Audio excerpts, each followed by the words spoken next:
Archie Luxury jumps on a Boeing jet, leaves behind the family, no regrets. He's got a birthday on your old Shanghai. Eyes are on Mrs. Lai, the reason why. While in Brisbane, the tears roll strong. Chinese whispers called him to Hong Kong. Pack up your bags and off you go. Leave behind the begging for the Luxy show. Archie flies where the dragons soar to romance Mrs. Lai until his balls are sore.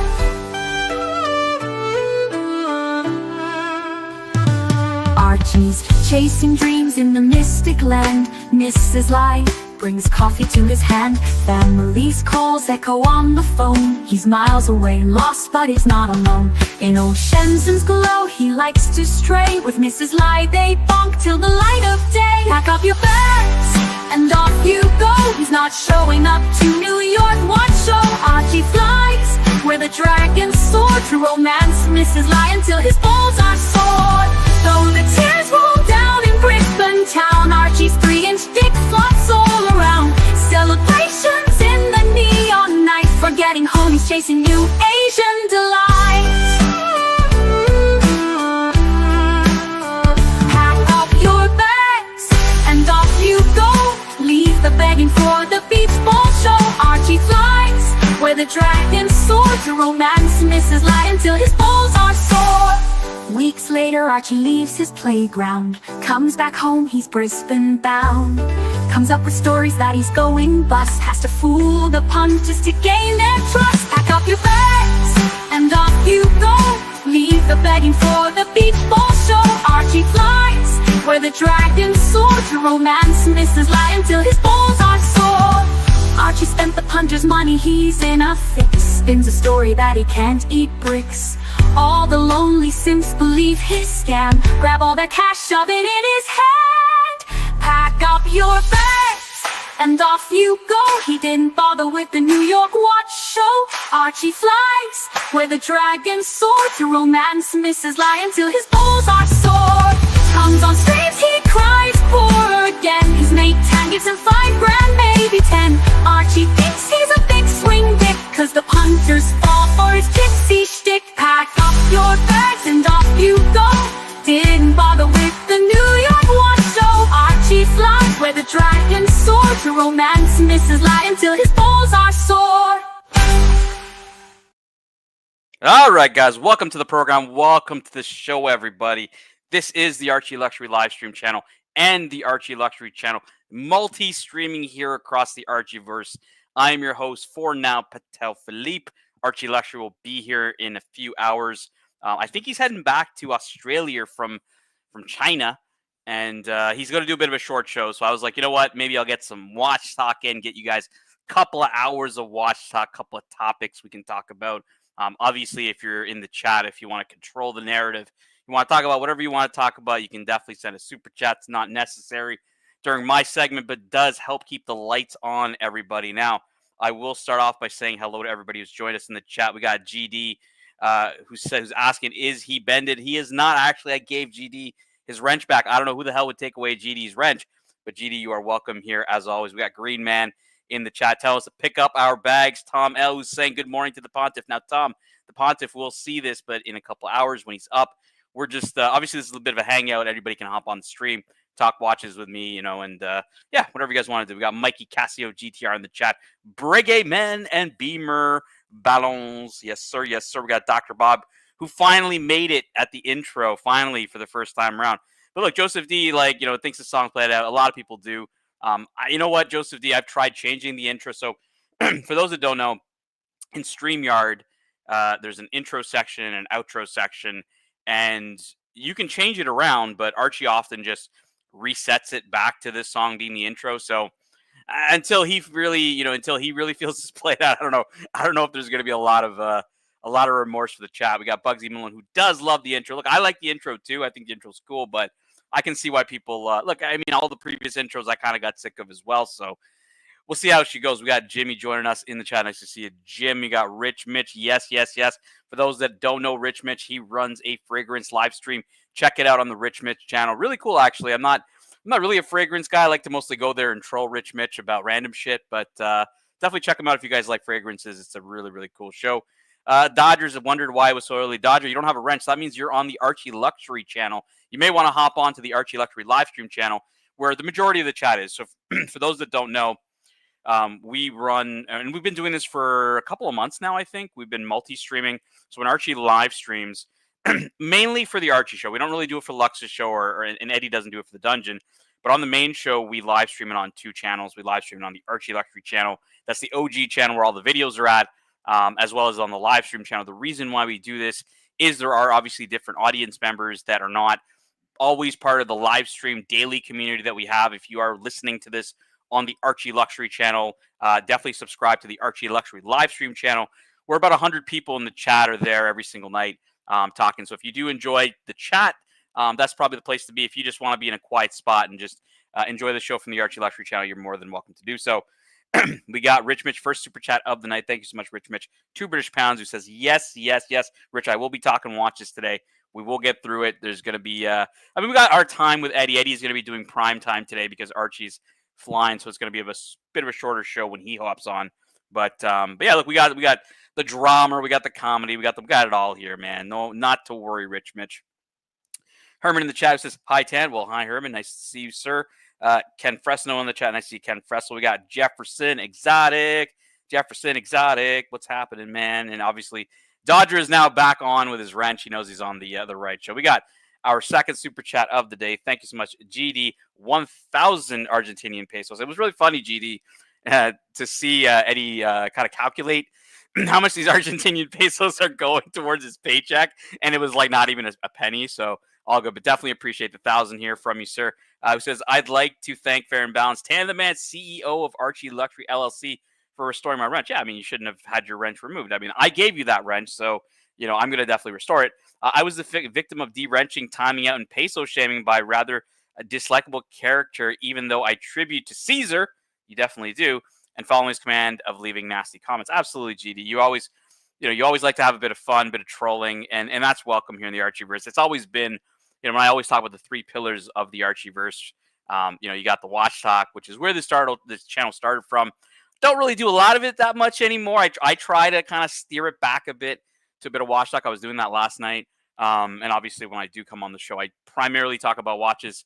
But yeah, I mean, we've got the comedy, you know, you got the Eddie act now. Eddie does a lot of comedy, man. Like whether he does so, you know, by trying to do so or just it happens by accident. I don't know. He shows up with an accordion or some shit, but you know, we got the comedy. Obviously the drama never stops. You know that. I appreciate the super chat. We got Sore Balls in the chat who's saying hashtag free the narc. The narc has been he's not banned. He's allowed on the panel, obviously, but Archie is taking his keys. The narc. So I actually gave the narc keys, by the way. That was me who gave him the keys. Because look, he was helping Eddie out. Narc was, you know, he was giving some advice on the, you know, as he always does. He was giving some advice on the dungeon, and one of his pieces of advice was, hey, why don't you pass out some keys, and so other people can hop on. So I did pass them out, obviously, to the 2 guys that used to run the dungeon, Angelic and the narc. So Angelic does have keys, so Angelic can help out whenever he likes, whenever he's free. And it was really about that, was to allow Narc to come on, play his clip, not be delayed. Sometimes Eddie, you know, he gets a little busy. He may not see people hopping on and whatnot. So, look, we all knew that Archie would eventually feel the wrath of the Narc. The Narc would start fucking with Archie, start backstaging him. So Archie ended up taking the wrench away.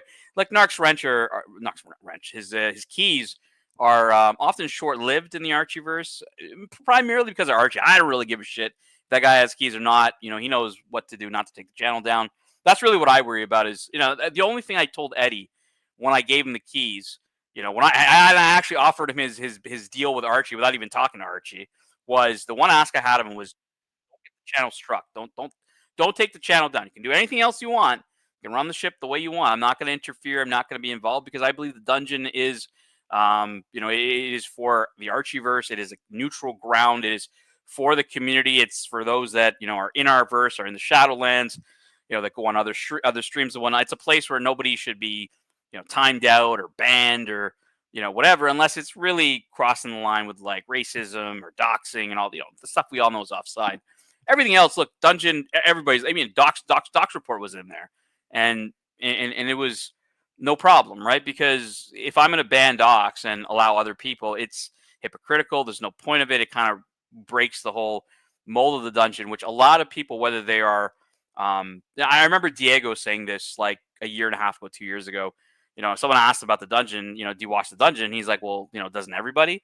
And this is when he wasn't, a friend of Archie's or on Archie's side, but people still watch the dungeon, and it's a fun place for people to go to. So that is my say about the narc, and I think we're caught up, guys. So let's talk some wristwatches. What topic did I put up today? I put up collectors versus investors. So where did this topic come up from?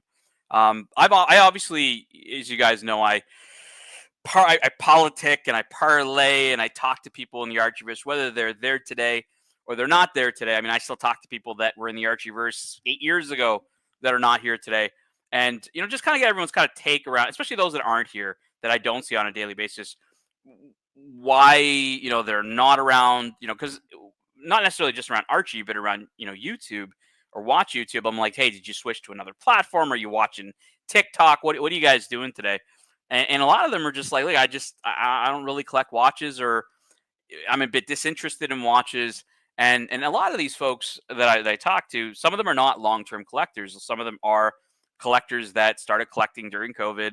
Obviously, the rising tide floats all boats. We saw all kinds of watches raising in value and raising in price. If you look at stats of the past 90 days, Swiss exports are down, primarily down. I think it was something like 25% year over year down in China. And the United States is the only market that was actually growing, and it continued to grow in through 2024. Japan did well, did grow, but a big. I mean, the number number one and two, not surprisingly, given the current state of the geopolitics, the two biggest economies, you got China and the United States, had a bit of a tale of two cities, and China being significantly down in Swiss exports for wristwatches. So when you kind of look at that, and it's probably going to get even more amplified. You guys, I think a lot of us can probably assume with the tariffs, potentially in the United States, where that one market that's at the top that's growing may start slowing down. And what is going to be that impact on values of watches, value retention? And it really got my mind thinking about, all those collectors that are no longer here, that no longer watch the Archie show, people that names we probably remember from, I'm not going to name any names, but, you guys can probably think of some. They're just not around anymore. And a lot, I guess the narrative goes out that they're just disinterested in Archie. But the reality is that then you would see them around other channels, other shows. We do see a few of those guys, but the majority of them are just gone. And a lot of it has to do with the fact that, watches have come down in price. I'm not going to say the watch market is dead or all that kind of doomsday shit that people talk about, but with this kind of sliding scale, this declining graph, in terms of watch prices and value, like it's all coming down to, are you a collector? I think it's going to get to a point where I think every one of us who's listening to this show, almost 40 of everybody that's already here, are going to really ask ourselves, are we collectors or are we investors? And can that even, is that even mutually exclusive? Okay, so I do have a very kind super chat from Dodger here, 50 Polish love notes. He says 14,243.05 pesos for 10. Man, thank you so much, Dodger. I appreciate that. We got Mr. GMT, a good friend of mine, in the chat. People always need a change. Boys, it's good for the soul. That's a good thing, right? It's a good point. Jory actually still streams, man. I swang by Jory's stream not too long ago. He's talking about the time teller, or what Bear refers to as the time yeller. Jory obviously was a fan of the Archie show. That's how I met him. Randomly messaged me on Instagram, Dr. Bob, like years ago. I'm talking like 7 years ago. Randomly messaged me on Instagram. The simple consultant or whatever he's on Instagram. I had no idea who this guy was. I think he was watching me on one of the shows and he was talking to me about some of that stuff. And then, I don't know, like a couple of years later, the guy has a pretty big channel. I was like, oh shit, this guy. So, it could be one of you guys tomorrow that ends up being the next pontiff, I guess. That's the next big thing. But yeah, like I think all of us are going to come to that conclusion. Now, the Archie Luxury channel has always been about value retention. Archie is probably one of the pioneers in the watch space, speaking about value. I'm not even talking about YouTube. Like, I'm talking the watch space, speaking about value retention and really making it a big part of the decision-making process. However, I think where it gets a little bastardized in the modern day is up until, let's say, 2019, that's when it starts heating up. It wasn't about how much money, well, what does that trade at to retail, right? Like you wouldn't really hear that. What does that trade to retail, or how much money am I going to make off of this watch? Because very, very few watches actually traded above retail. I mean, my Nautilus 5711, when I purchased it in 2016, I mean, retail was probably like 24. You could pick it up at David SW for like 26. Like, not that much, right? Like, over retail. And this is the Nautilus. Like, it was just as hard to get and quite as desirable back then as it always was. So, what the fuck is Uzi saying here? Bro, I was using my Sawzall quite aggressively today while wearing my gold sub. Can it withstand my abuse? Well, look, Uzi, the one thing I can appreciate is you're actually wearing that watch.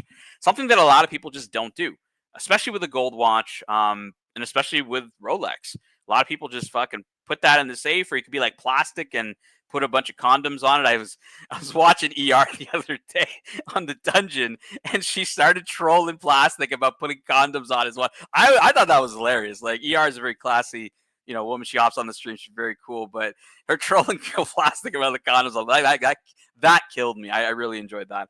But yeah, I think that, like, Archie's channel was always about value retention and the idea of value retention. We got Mr. GMT. What's happening, man? How's it going, brother? How's things? I'm good. It's nice to hear from you. How you doing? Good. Just driving to work. Actually, driving to pick up my daughter, then go to work. But okay. On my way to work.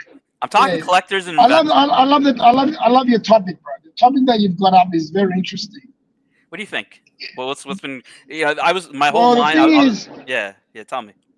The thing is, with people, right? Especially that I've seen, because I've been here for a very long time, and I'm not just saying it to brag. I'm just saying the fact. All right. So what I've noticed is there's a few factors in the way that people collect and the why they're not here anymore either, right? The two topics that you brought up. Yep. So let's go with the first topic, as in people that aren't here anymore, or people that lose interest. There's a few factors in that. The factor one is they could have had a fallout with Archie. That's just a known fact. Everyone does. It's just a fact, right? Second of all is you did and I did. We both did, right? Yeah. Everyone does. If they come back, they come back because they enjoy. For me, I came back not only for Archie. I just love the people that are here. Honestly, the people that are here are freaking awesome. And they're funny as fuck. They got good sense of humor. For me, anyway, that's my personal opinion.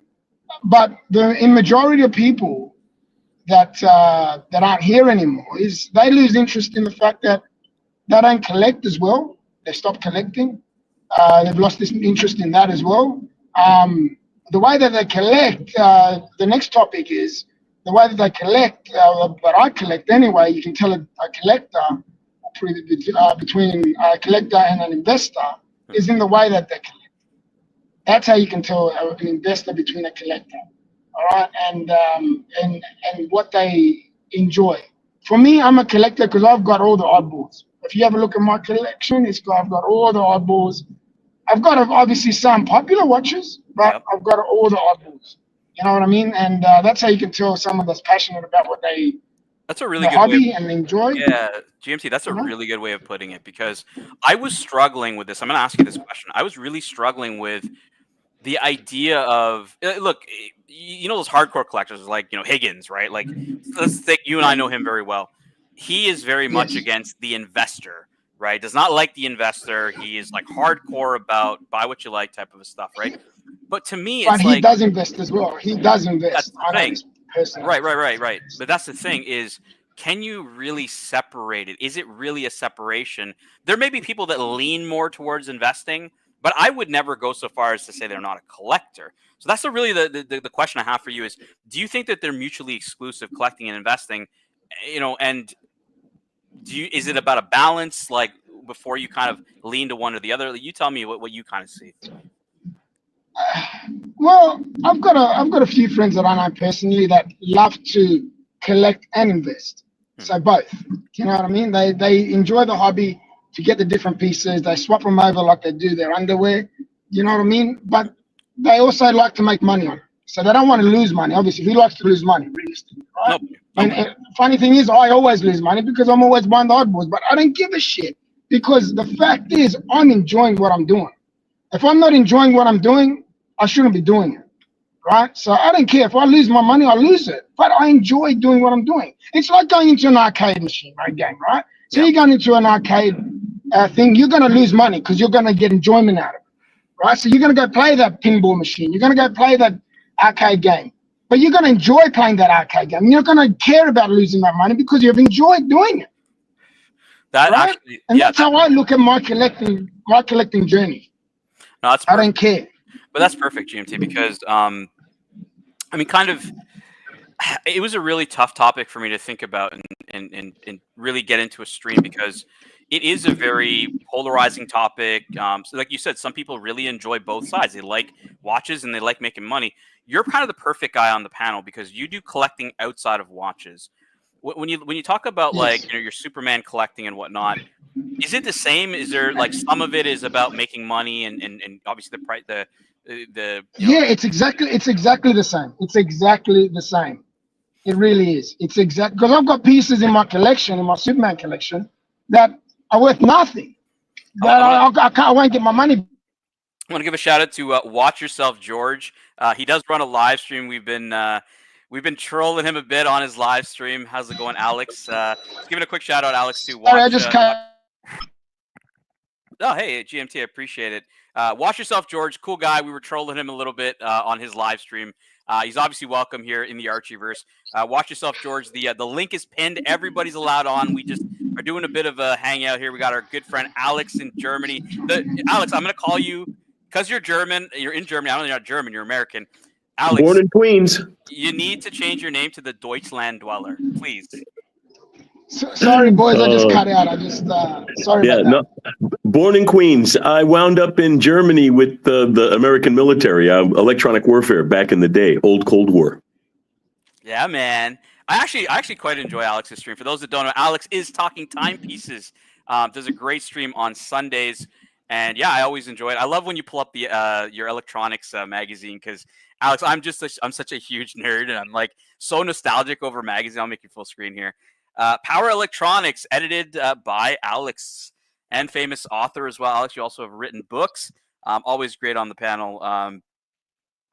Yeah, George, the Archieverse is a fun place. We talk watches. Archie lets a lot of his punters or community members obviously run live streams. Archie's going to be on in about 2 hours, George. So if you do want to come back and talk to Archie, he will be here. But yeah, man, we just talk watches. We just hang out. This is kind of what we do. Obviously great to have Alex and GMT on the panel. Alex, hopefully you've been listening into the topic. What do you think, man? Well, that's one of the reasons I logged in because, as you know, I always try to talk about why we collect, what's behind our collection passion. It's more than just the value of the piece, right? If you think that you're going to make money buying and selling watches, unless you're a retailer, you're not in it, in my humble opinion, as a hobby, because part of a hobby is sacrifice in some sense, right? So for example, right, I recently picked up the silver Snoopy. I saw that. I was like, I didn't know Alex had the Snoopy. Yeah, man, it took me 3 years to get this watch. Congratulations, brother. Congrats, man. That's huge. Thank you. And I can sell it every day and twice on Sundays, Patel, for the, what more than what I paid for it. Now, I have this Nomos, right? This is a Neomatic 42. This is an awesome watch. This is a beautiful watch. And if I could get half of what I paid for it, I would be surprised. And that's the thing, like Alex GMT, like I was talking to another punter earlier, and I said pre 2019, it wasn't about how much money could I make. You were happy if you just kept your money. You bought it at a good rate, bought it at a good price, and you kept it because like most watches, would sink from retail. Like there was very, very, very few that would sell over retail back then. And honestly, Alex, I think we're going that route right now. Obviously, with the decreases in exports to China, and then obviously looming tariffs. Like I don't see an upside right now. To be honest, Tan, sorry, we haven't seen anything yet. You wait and see what's gonna happen. Their prices are gonna drop dramatically. Soon as the tariffs and everything starts rolling in, and if it does happen with the tariffs, by the looks of it, it's gonna. We haven't seen anything yet. You're gonna see a very big low. And scared money don't spend money. Scared money don't spend money. Perfectly said. Perfectly said. Yes. We got Mike. We got Mike the Snake joining us. Appreciate you hopping on, Mikey, because this is it's a super fascinating topic, Mike. We're talking about collecting, investing. Definitely want to hear your opinion, Mike. Hopefully you've been listening in. Why don't you chime in, Mikey? Let us know what you think. Well, I had a comment to Alex's what you were talking about. If you're getting into this to make money, it's not a hobby for you. Hobbies are always a lose money proposition. Hobbies is like golf. You got to pay your green fees, right? If that's your hobby, you don't get those fucking green fees back ever. Okay, hobbies are a lose situation every fucking time. That's why when I buy a watch or when I buy a motorcycle or when I buy a car, and I'm not thinking about, I'm going to be able to get my money back out of this down the road. I'm thinking, I want this now, and I have enough to get it. I agree with you wholeheartedly, Mikey, because I know everyone gives me shit about my car, my TT. But I spent a lot of money on it, restoring it. I know I'm not going to get my money back, but I'm a collector. No. I enjoy doing what I'm doing, and that's the way it is. I know the facts. I know the way that things are. I've been doing it since the 90s. All right, now I'm showing my fucking age here. So I know that it's not about making money. It's about enjoying your fucking life, and that's what people tend to forget. Enjoying your fucking life. An investor would never buy this Nomos. An investor would never buy this Nomos. But a hobbyist certainly would, because it's a great watch. Yeah, and you could probably get it for next to nothing now, right? $1,500, $2,000. Yeah.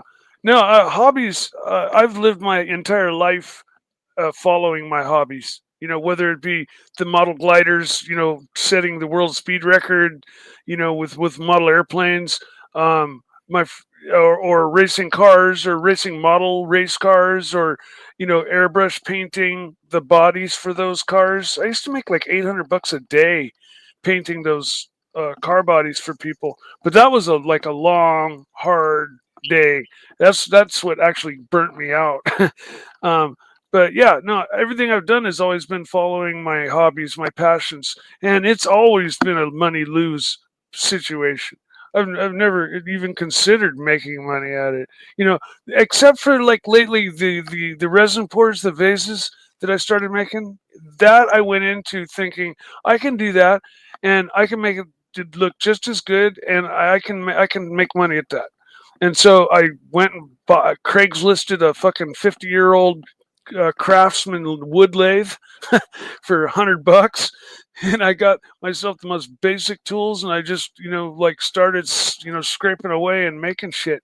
And in that, I did, I didn't necessarily make money because I have so many hours I had into each piece, but I was selling them as I made them, and that technically, I mean, I enjoyed doing it because I like composites and stuff and resin and working with it, but it didn't hit me as a hobby. It hit me as a fun job. Okay. Now an extension of your passion. Yeah. But the racing and the planes, and I used to fly giant scale aerobatics. Okay. These are 110, 120 inch wingspan aerobatic planes with a 80 or 100 cc opposed twin 2-stroke, that runs on gasoline engine. Okay. My plane weighed 17 pounds. The engine put out 34 pounds of thrust. Okay. So it could come in and hover, stand it up on its tail and come in and hover, and you could go, and then you go and just go straight up as fast as you could go straight down. And Good power to weight ratio. But yeah, see, so now let's talk about watches a little bit again. You know, Alex, pocket watches are also. Let me just grab the super chat, then I'll let you go through. We got Sure. GD with 100 Argentinian pesos. So he's referring to a clip, Alex. It was a commercial in Archie's. Archie had it was sponsored by this jewelry Jewelers on Time. Just a secondhand watch. Anyways, in that video, it says it's not about the money, it's the passion, which is a good reference because in that video he says, when you buy a Rolex, it's like taking $5,000 and putting it in the safety deposit box. At the end of X years, you're going to have your 5,000. It was always about keeping your money. It was not about losing money. That was kind of the appeal with watches. It was unlike cars, Mikey, where it would depreciate in value. As you used it. Watches, as you used them, did not. If you bought them at the right price, did not necessarily depreciate, and you could hold your money. I got one more, Alex, and I'll let you go through here. $5 from our good friend Dr. Bob's Nightmare. If you want to talk about losing money, recognize the super chats. Man, I've lost so much money. Mike the Snake rules, and this is also going to be for our friend, Watch Yourself, George. Stick around, man. This is the money. This is the money live stream on the Archie Luxury show. I'm going to make it a little bit more full screen, Alex. You got a lot of watches. We don't get to see them, so I'm going to take advantage of you being on the show today. I know it's late in Germany, so please take us through the watches. Tan, sorry to interrupt. Tan, just quickly. Man. I'm going to leave you with this because I got to get to work. Sure. But my saying is, work hard, play hard. Simple as that. That's my motto. That's what I live by. Take care, boys. Stay sexy. That'll Take care now. Have a good one now. That'll get you through life. There you go. And what I like is that it's such a community. In fact, my live stream yesterday was about the other watch channels, and quite a few people who watch my live stream also watch these live streams, like Dr. Bob's Nightmare. Yep, absolutely. But I was just talking about collecting versus investing. An investor wouldn't buy this watch. The old erotic pieces. Alex, this is an old Tissot movement from the 20s. A Tissot erotic watch? Well, back then, don't forget, the watchmakers would just buy whatever movement they could get their hands on and stick it in their product. Because I've seen erotic watches from that period of time with Omegas in them. George, all of it's true, man. Archie is he's quite the character. Obviously, Archie met Alex. Alex was running a show. Archie's a big fan of Alex's show, Talking Timepieces. Yeah, we this whole live stream community is very small. I actually met George only a few days ago. Dr. Bob was singing his praises, like, you got to watch the show. Runs a cool live stream. But yeah, Alex, it's a really small community, but it is very intertwined. People listen. But you're right. An investor is not going to buy a 20s erotic piece. I was actually at Anderson Geneva in Geneva with Watch the Wonders. I was with those guys, and they make erotic pieces, and I don't think a lot of people ask them about it. So I was like, look, I'm going to be that guy. I'm going to be like, so tell me about your erotic pieces. The guy's like, well, we make 2 pieces a year if that's what you really want, and all this stuff. And it was really interesting because I don't think he was ready for that question. I think he thought I was going to ask about whatever they had at the booth, but I was like, nah, tell me about your erotic watches, because I just figured. Well, I'll tell you what. Switch away from me for a second. I'll run to my safe and I'll grab my box out and I'll show you some pieces that a collector would buy, but an investor would not. Yes, no worries, man. You can try off your camera. Or you can. Very cool. So, Mikey, we're with GMT, I was talking about the collector versus investor thing, and the reason I asked GMT, and Mikey, you'll know this because you collect other things as well.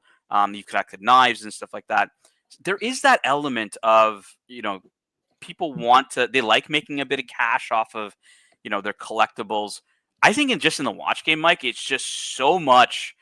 That is the only topic. Yeah, it's such the emphasis. And it's just the reason why I say this is I am not a big fan of YouTube channels, dealer YouTube channels. I don't really understand why people would think dealers are influencers.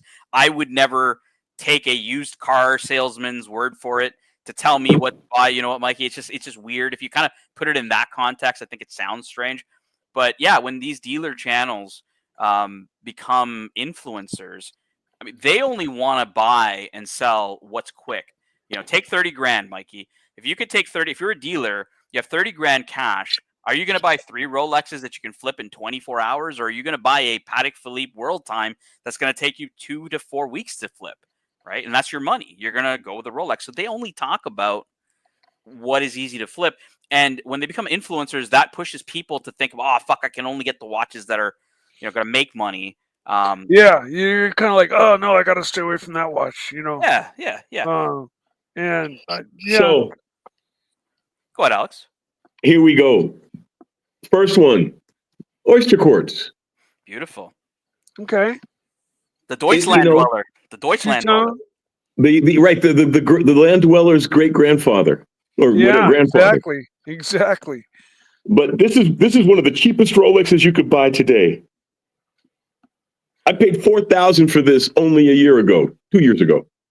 Wow. And today, I think the most expensive I've seen. I mean, it's not like a president day date, solid gold. You can pick up one for $6K. Now, did Rolex make their own quartz movements, or were they? Oh yeah. Oh. I deliberately had a display back put on it so you can see that it's really a hybrid electromechanical drive. It has more in common with spring drive than it does with a quartz watch. It's an 11 jewel Swiss escapement being run by a quartz regulated motor, because Rolex didn't want that stigma of being just an electronic watch, so they made a quartz watch. That's fucking amazing. I did not know that, and I'm highly impressed. Very cool. See, and that's the thing. An investor wouldn't buy that kind of a watch because they're not going to be able to flip it for 20, 30%. Alex, the editor of Power Electronics, would definitely buy that watch. So, hey, look, to me, Alex, when you pull that up, I know for Mikey, it's obviously, we don't see these every day, Mike. Obviously, it's cool. But it's just funny because in my mind, I'm thinking, he's the editor of Power Electronics magazine. Him owning an oyster quartz is like par for the course, But well, I should have grabbed my. I have an Accutron that I still have a Space View, which is another one of those. I had one, Alex. I had an Accutron tuning fork movement. My problem with it was it needed a service. I bought it from an estate sale. Someone had owned it original. It was all original. I had the box. I had all this stuff. It was awesome, and it was such a cool watch because that tuning fork really, you can hear the tone of the tuning fork. It's very, it's audible. 360 cycles, about a middle C. And it's cool because it's a very clean sweep of the, think of like, spring drive type sweep. And I just couldn't get it serviced anywhere, Alex. That was my problem. It was just really, really I had hard. to send mine to Tokyo. There's a guy in Tokyo called the Accutron Doctor. You could look him up. He's still in business. He'll do it for you, but it'll cost you. I paid almost $600 for mine, and I told him take his time. We got one super chat here from Jeremy Kearney, our good friend from Ireland. Thank you so much, Jeremy Kearney. €2.50. Tan, is the GS 9F movement the modern equivalent? So he's talking about Grand Seiko. That is a modern Grand Seiko movement. Now look, Seiko. The spring drive. Yeah, well, that's their actual quartz movement. The 9F on that one, and Seiko, it's not a spring drive. It had, no. He's speaking. He's insinuating. This question was: is the 9F the modern equivalent of your movement in the oyster quartz? No, I would say it's the spring drive is, because see, the thing is that the only quartz controlled element is the drive in the oyster quartz. There's a quartz controlled motor driving an 11 joule escapement. So the tick tock tock is done with a pallet fork and an escapement wheel, not an electric motor. So it is the oyster quartz is a true hybrid movement. Now the spring drive is way more sophisticated. It's a higher level of that technology, but it's still the same basic concept, having a mechanical movement mostly regulated by quartz power. Yeah. But it's okay. This is going to be a hard hitting question for the panel. And obviously in the chat, please chime in. Is spring drive necessary? Like, do we really need spring drive? It's kind of that question around, like, you guys are both into cars. Alex, by the way, Mikey, I don't know if you remember, Alex used to be a Porsche mechanic. It's kind of like asking that question about the hybrid era, right? You got your EVs and you got your naturally aspirated, you got your internal combustion engines. You got this hybrid in the middle. That's kind of how I see Spring Drive. It's trying to keep the mechanical essence of it, but still regulated with a quartz regulator. It's just, is it necessary? Do we need it? Like, why does it exist?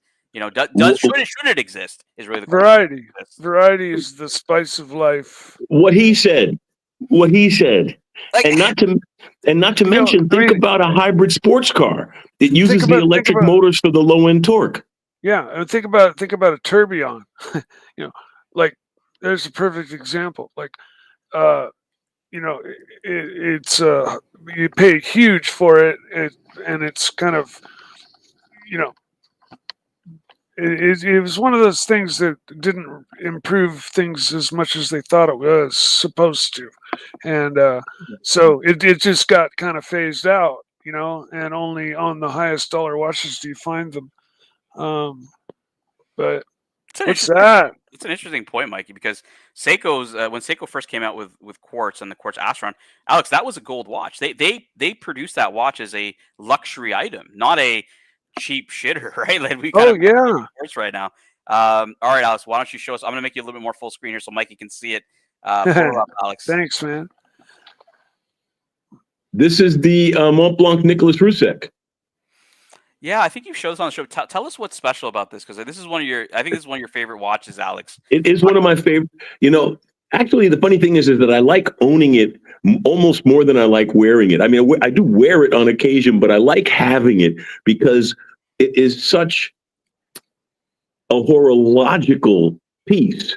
Because this is the first, the Nicholas Roussek was the Mont Blanc, their first in-house movement, and so they swung for the fences.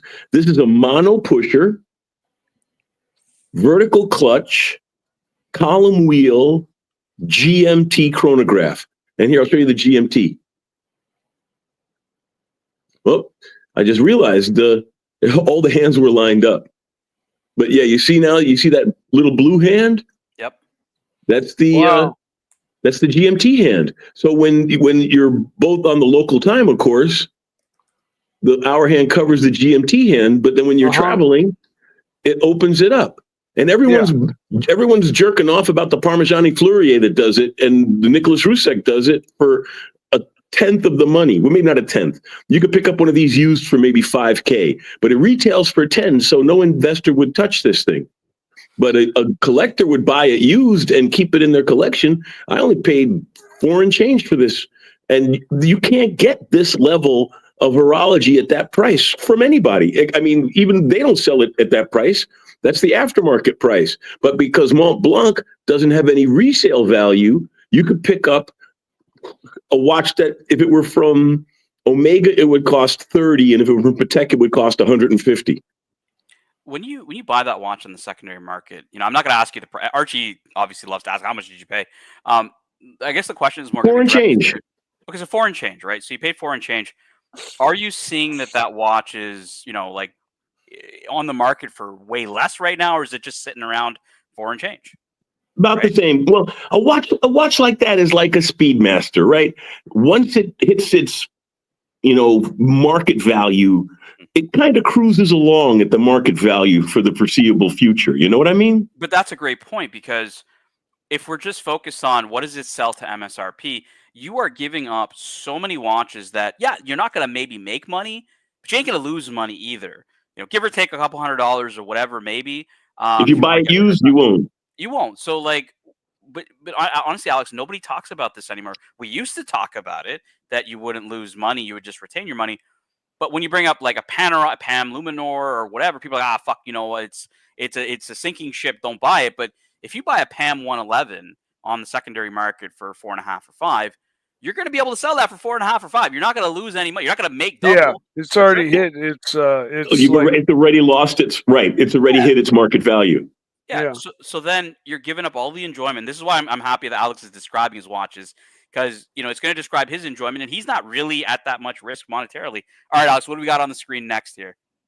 This is the Frédéric Constant Classic World Timer. What do you think of the world? I'm very, I own a Patek Philippe World Time. I'm very particularly Well, with World Times. this is an homage to that Patek.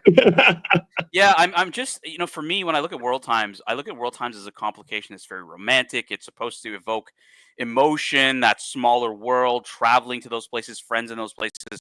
Um, what really gets me on World Times, Alex, is just cool cities on the city ring. Something that's not of the ordinary, because Patek Philippe has a kind of a standard city ring, but just seeing a different city, like for example, instead of Mexico City, you see like Chicago on the city ring, or Well, Patel, yeah, it's such an elegant and useful complication. Especially, I'll be in Montreal in a couple of weeks.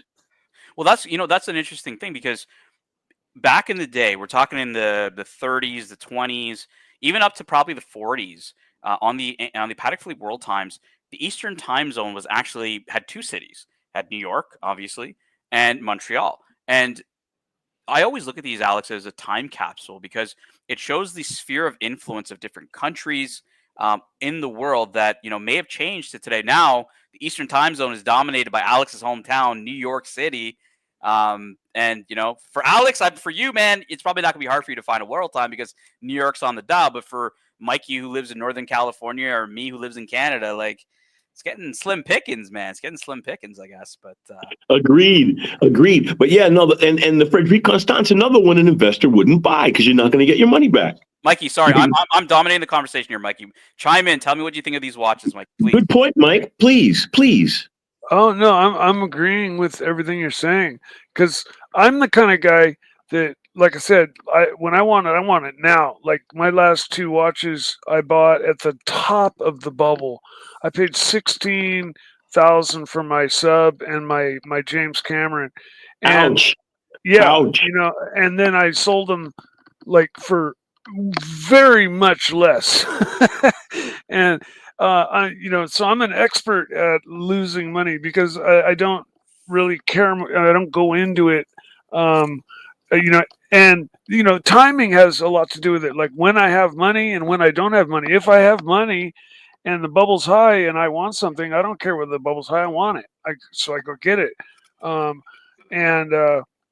It may be that down the road, if I sell it, I'm going to lose, but I'm not thinking like that when I buy it. That's not in my head. Especially if you're collecting, you're going to buy a watch that maybe you just like because you like it. Yeah, totally. No, I mean, the watches I bought because I loved them, I wanted them, and then I found something that I wanted more. Otherwise, I'd still have them today. And I'm in the process of rebuying them, because they're the same watches that I still love and want again. Mikey, this super chat's going to be directed at you. Maybe Alex. I don't know. Alex, I've never been on these racetracks, but I think Mikey has. John C., $2, Sonoma Raceway versus Laguna Seca. Which is better? Okay, Sears Point has the carousel, a real famous turn, big, like 270-degree turn that squishes you down into the right so hard it makes you want to pee your pants. And it's a really technical racetrack. But Laguna Seca has that corkscrew where you drop 11 stories, through a pair of S's, and there's just nothing like falling off a cliff in a car or on a motorcycle going through S's. So I'd have to say Laguna Seca. All right, Laguna Seca. He said. Before we get back to Alex's collection, I want to address this comment from Jimmy. Tan, for years, a certain rotund watch influencer said, buy the effing Rolex. I actually have a clip of this, Alex. I'm going to play it real quick. It's not too long. Let me find it. Where is it? Found it. Buy the fucking Rolex. Buy the fucking Rolex. Get a bloody Rolex. Rolex. I mean, seriously, you've got to buy the fucking Rolex. Rolex. Buy the fucking Rolex. Rolex. All right, to finish this off, he says to buy the effing Rolex only to recoup your money, man. Has he evolved from investor to collector? One thing I typed Rolex in YouTube today, and Archie's name did not appear at all until actually the Horology Dungeon, ironically. By the way, Alex, the Horology Dungeon is Archie's kind of sister channel, where it's the community. It's all the guys here. We talk about all kinds of topics, not just watches. We'll go into like alien talk and ghost talk and all kinds. I gotta come by one day. Yeah, it's all kinds of fun. Yeah, it's cool. But Archie has what I liked about his channel was he always talked about pieces that weren't Rolex, and he would talk about Breguets, he would talk about Patek Philippe, he would talk about every brand, and he continues to do that. He continues to buy obscure stuff. He's always done this. So everybody who's kind of shocked that he's buying 3 Breguets, he's always been like that. He's always bought. That was a great buy. Yeah, like he really enjoys it, Alex. It's really his it's his style. I'm happy to see that, after the burglary, Alex, honestly, like it was like a gut punch to this guy. He lost his like life savings and, his whole collection that he had spent years, taking, curating. Yeah, like just curating to get into one spot.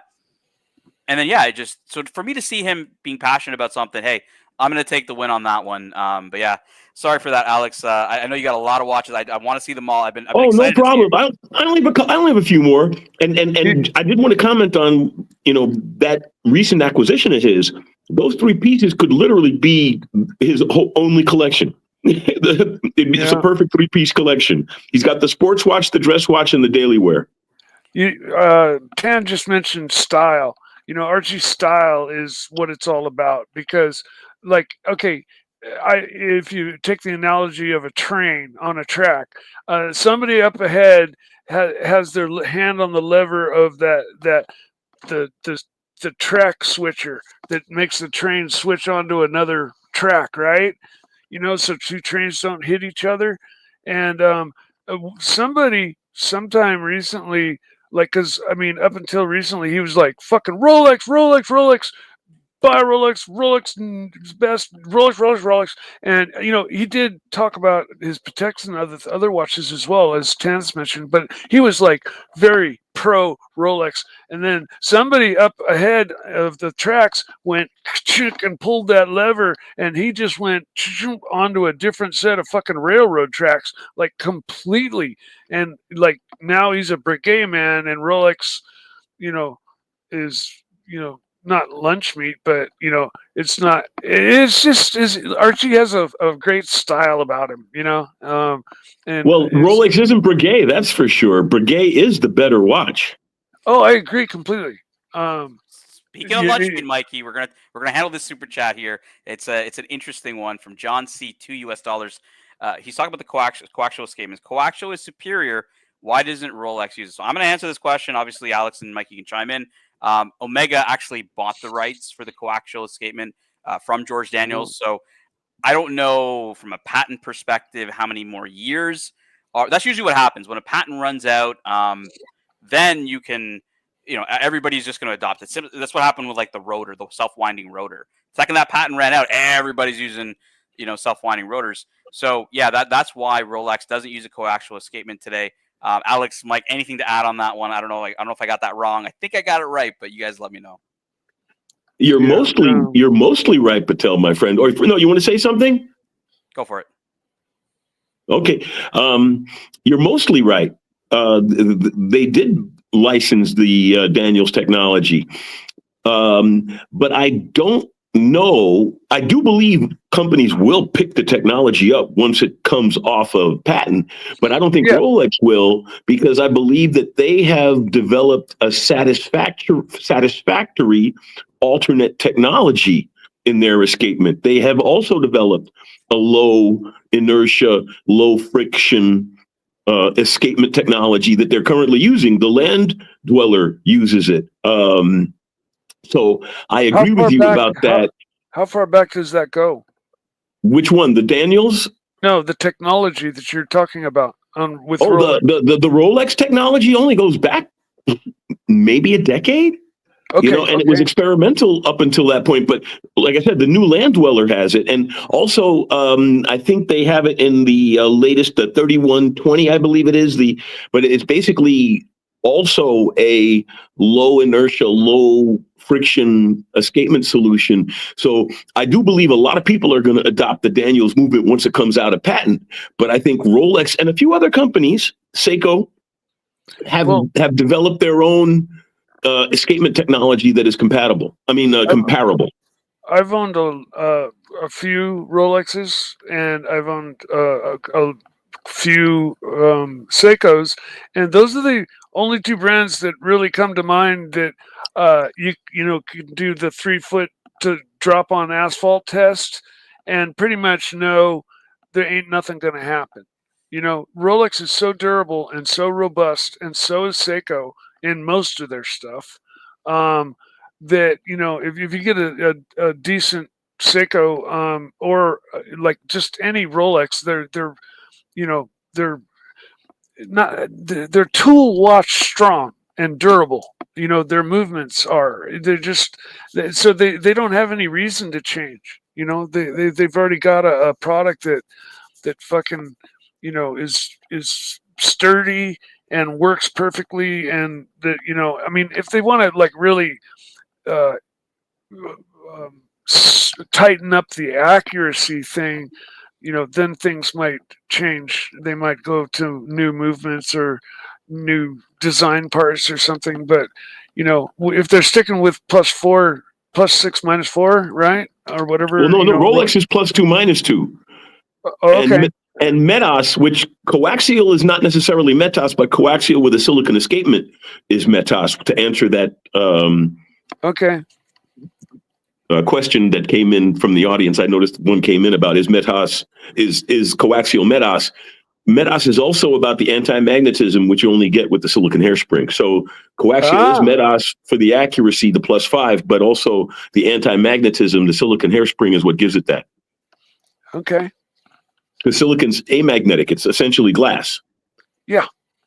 You see? So, there are so many other interesting technologies coming out. That's the beautiful thing about this industry is if you can figure out a different way to make something go tick-tock, you can make some money. Here's an example, speaking of another way to make things go tick-tock. This is another watch that a collector would buy, but an investor would not. This is an old Wachmann 1970s flyback chronograph. It uses an older version of a flyback movement that actually had a separate button, a pusher to zero the totalizers, because the totalizers just ran with the movement. It was cheaper that way. And then you could do the stop start. Mikey, why don't they just add the 4th pusher at this point? I mean, you already got 3 pushes. Might as well add the 4th, right? Like, wouldn't that be funky? See, well, so you got so you're running, and then of course you can do the flyback thing. See, so it's an old flyback from the 70s, which is why a collector would buy it, because it's a quaint piece of horological history. But no investor would waste their money on something like this. You wouldn't get the money you paid for it back. I mean, not that it loses tremendous value, but the $1,000 I paid a couple of years ago, you could probably get it for maybe $800 now, or maybe it inched up a little bit because it is limited, but you're not going to make a lot of money on this deal. This is a collector's only kind of buy, but I managed to get it new old stock, so you can see it's almost in impeccable condition.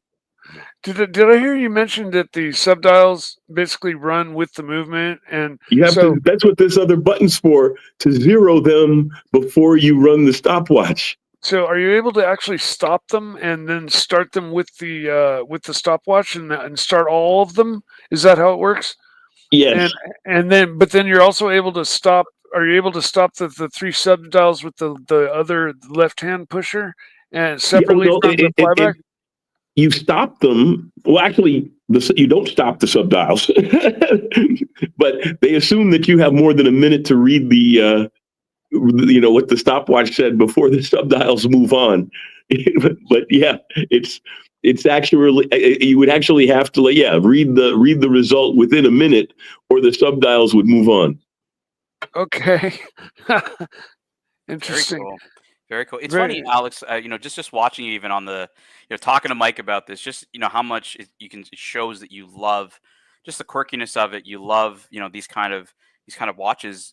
I was thinking in my mind when I was watching you guys just talk there, when we talk about investors, I want to think that they don't get the same type of enjoyment, but I have seen a lot of people that are heavily investing that really do get a lot of enjoyment out of watches. And the topic I've always kind of struggled with is collecting and investing, Alex, mutually exclusive? Because No. I don't think it is either. And is there a certain balance you think you need to have? Because by the way, Mikey, the one watch he won't show you is the Submariner he has. So and he's not going to show that as part of his. A collector would buy this, and an investor wouldn't, right? But because he's wearing even the watch on his wrist, at one point was the investor's watch. It was, hey, that Snoopy was going up. They've come down. It's still the investor's watch. It's worth more than I paid for it. I think that it's just gonna. It has been coming down, Alex, but just being a Snoopy in and of itself, and it's a very attractive Snoopy with the case back, the moving case back and stuff. Well, you got to look long term too. You got to look long term. I think long term it'll just creep back up personally. Because 25 years later, the 25th anniversary is worth quite a bit, isn't it? Oh yeah, definitely. The failure is not an option. What will you do in 14 seconds? I think that one's worth 48,000 right now. Look at what all the old Submariners are pulling, and the old Sea Dwellers are pulling. Like James Bond era, like way early. They're pulling big money. Well, my philosophy is the investment philosophy I have is when I'm old enough to go to the home, I won't care about watches, and so then they can sell all my watches. So they can buy me a place in a home where they'll wipe my butt on a regular basis. There you go. Man, that's retirement. That's the retirement money or the gift to the children. If I keel over, then they get this largesse.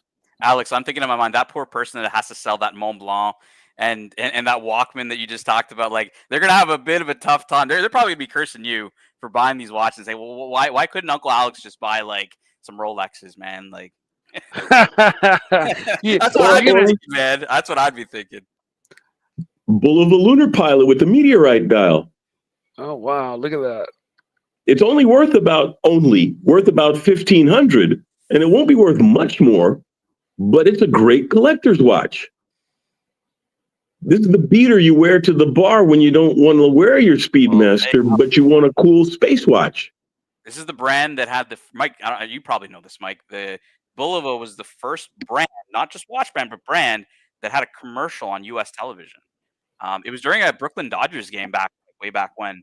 It's available. That's very cool. Yeah. I did not know that. I know they made their way to space. No, it was the first company. You can look it up on YouTube. Yeah, the Accutron was used in a lot of spacecraft because it could be electrically driven, so it was in a lot of dashboards. Was it the tuning fork version of it, or was it like? Yeah.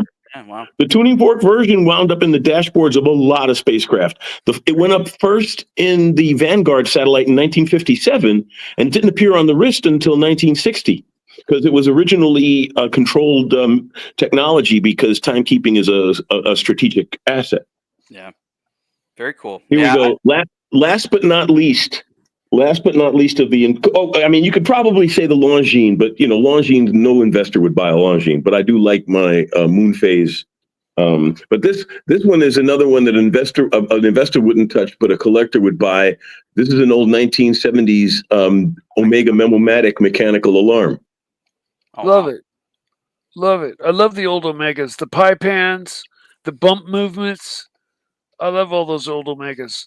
Alex, the bumper movements were to circumvent the Rolex patent on the rotary winding weights. Yeah. I think Universal Geneva used the bumper movement. A lot of them did prior to the Omega. A lot. Yeah. Alex, I'm getting a big 70s vibe. Now, me and Mikey, Mikey has a Seiko Pogue. I love 70s watch case design. Mikey, I'm really enjoying this collection because it's got a 70s vibe, and it just totally, man. They're super cool, man. With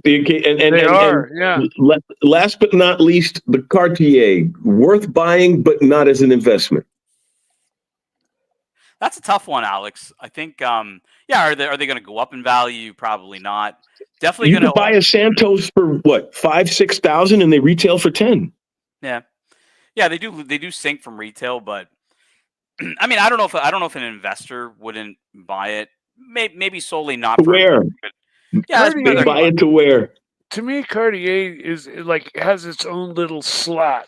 Like in between all these hobby, collector, investment, and then you got this little itty bitty thin slot that's Cartier, because Cartier doesn't really fit into any of those categories, because like certain models go up in value, certain models go down, but they're just they don't fit into the same equation that most other watches, be it either a collector or investment watch. They're buoyed by their jewelry linkage. Exactly. They're so connected by their jewelry linkage that people just bump the two together. When I think Cartier, I think I think watches, but I also think jewelry. And what's the light blue dial? The Tiffany. Tiffany. Anything Tiffany. Which isn't Tiffany like a high-end glass jewelry? Well, they make a bunch of things, but they're known for glass as well. Yeah, then now here, you've watches come out with, or I don't know if they make a watch themselves, but watches They do own a piece of a movement manufacturer, and their latest pieces, they can make a claim that they've got maybe not in-house, but they've got proprietary movements. Oh wow! So Tiffany does make watches themselves. Well, Cartier. Cartier. Okay, I was saying though that the Tiffany jeweler. You could have you could have there's a number of different brands of watches that have Tiffany dials, that bumps those particular ones, their values way up as far as collectors or investment watch, because they're a famous jewelry brand, Right. But I did real quick though. I want to address Dodger's question here. Who cares about the timekeeping if you rotate mechanical watches each week? What do you mean by timekeeping? Well, I will say accuracy of the clock, or just collecting watches.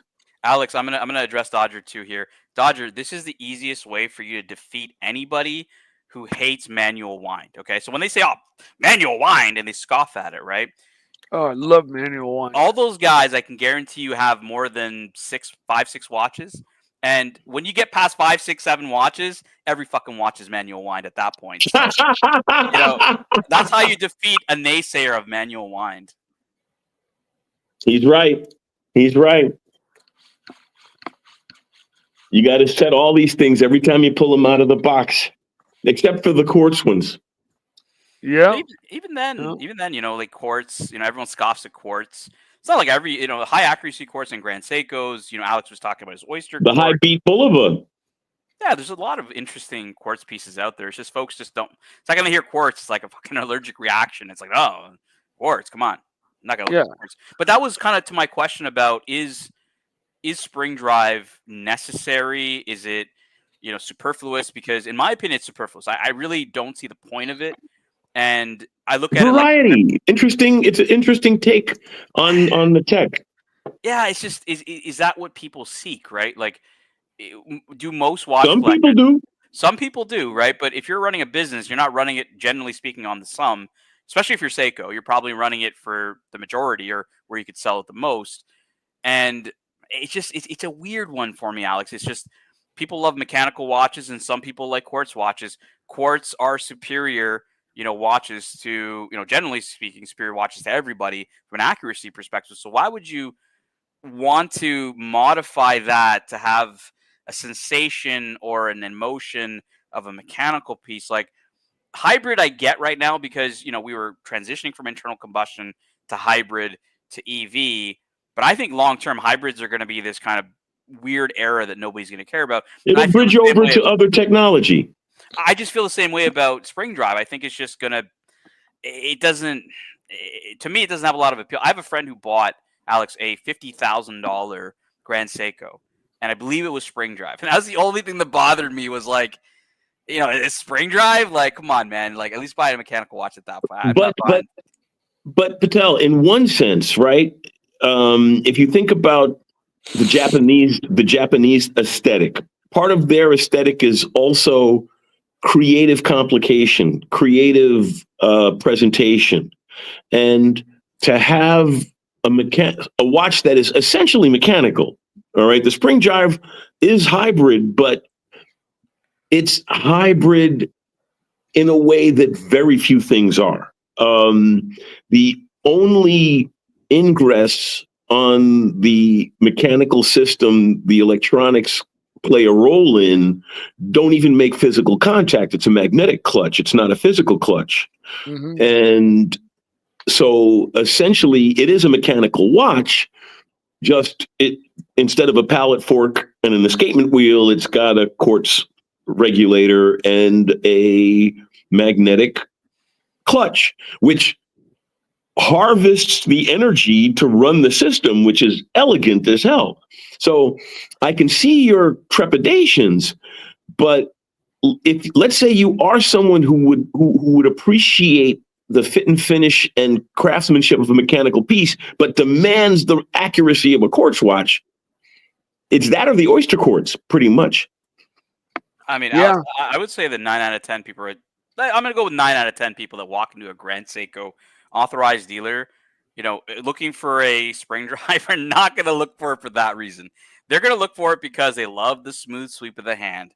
And then my point to you guys is at that point, why design anything and just bring back the tuning fork? Because that tuning fork movement was cool, man. You got the little audible tuning fork, you got the smooth sweep. Mikey, am I totally off here? Would you go buy a spring drive for all the technical mumbo jumbo that our famous editor of Power Electronics is describing to us here, Mikey?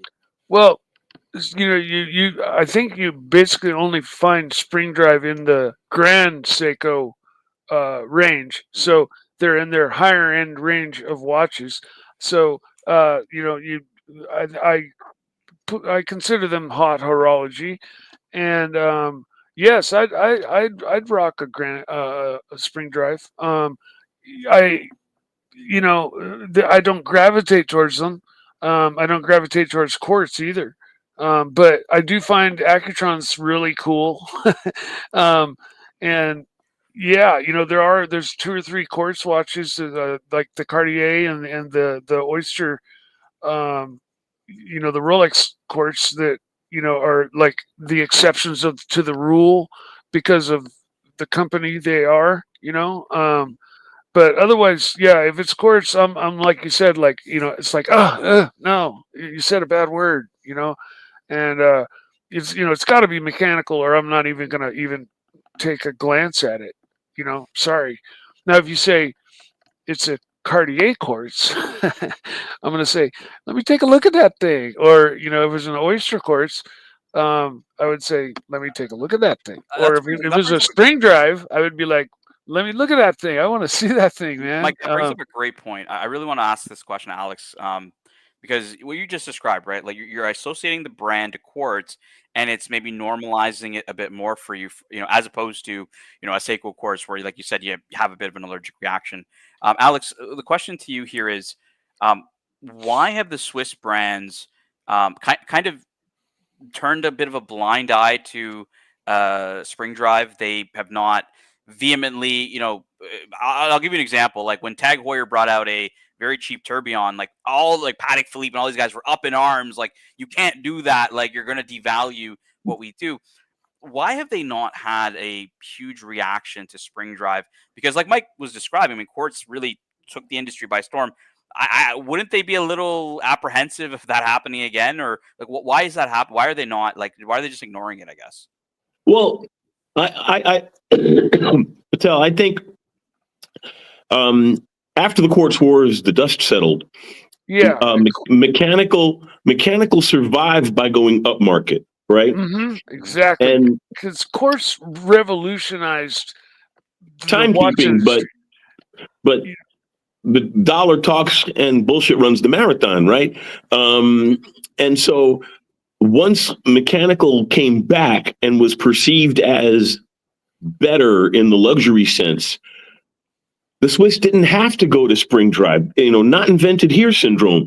There wasn't anything for them to chase there because, as you point out, the value proposition on spring drive is elusive. You really have to be a true believer. And which leads directly into why Cartier can get away with the quartz that they're getting away with, because a lot of people buy Cartier as a piece of jewelry that tells time. And if you're buying a piece of jewelry that tells time, how it tells time is a secondary interest to you, right?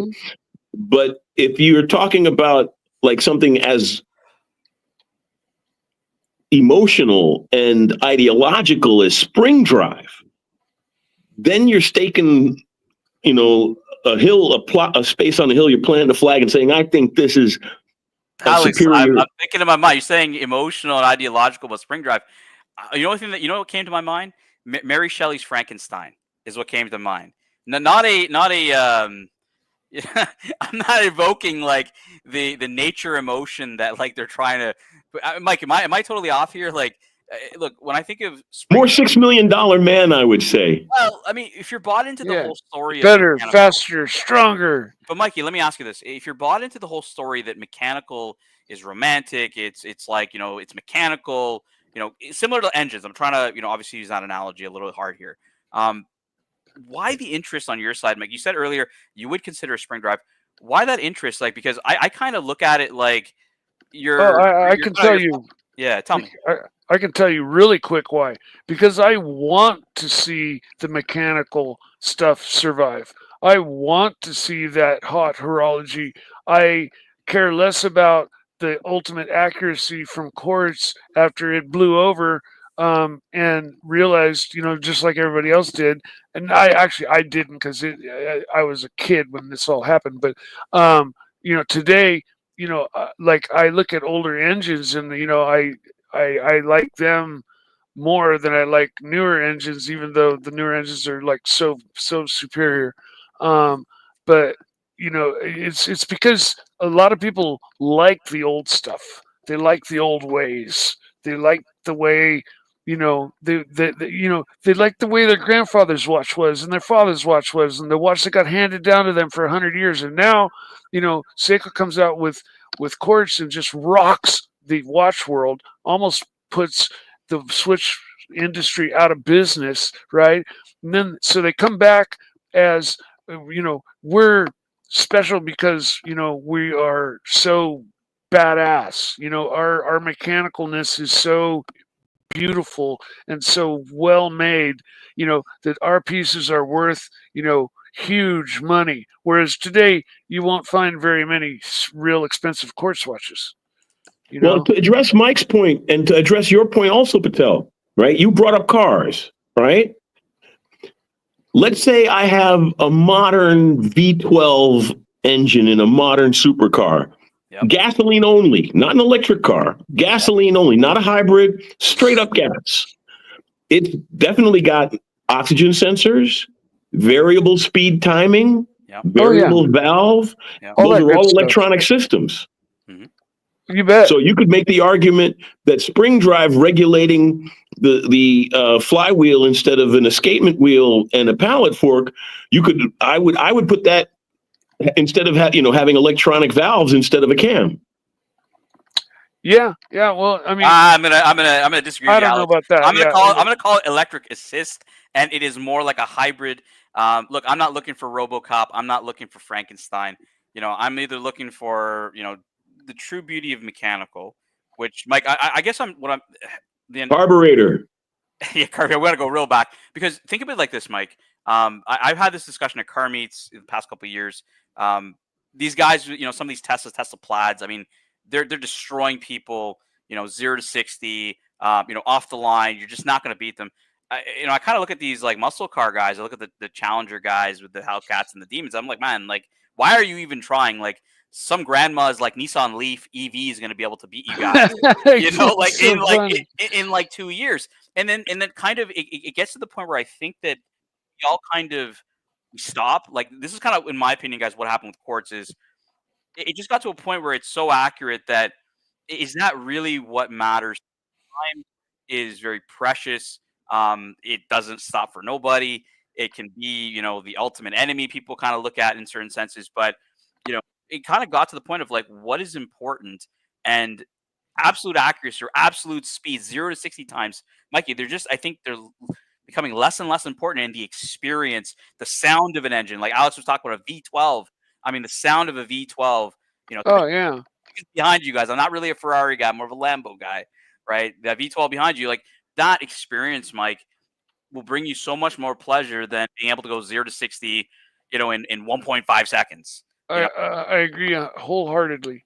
You mentioned not cars, but you mentioned engines actually earlier, Tan, and that was a great reference because like your old 350 Chevy small block or big block, didn't really have much electronic going on except for the ignition, and today they're the modern engines have like what I forget your name. I'm sorry.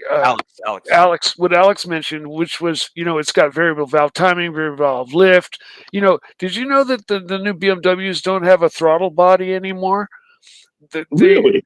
Yeah, they have variable valve lift. The whole valve train is on a rack controlled by a screw jack servo.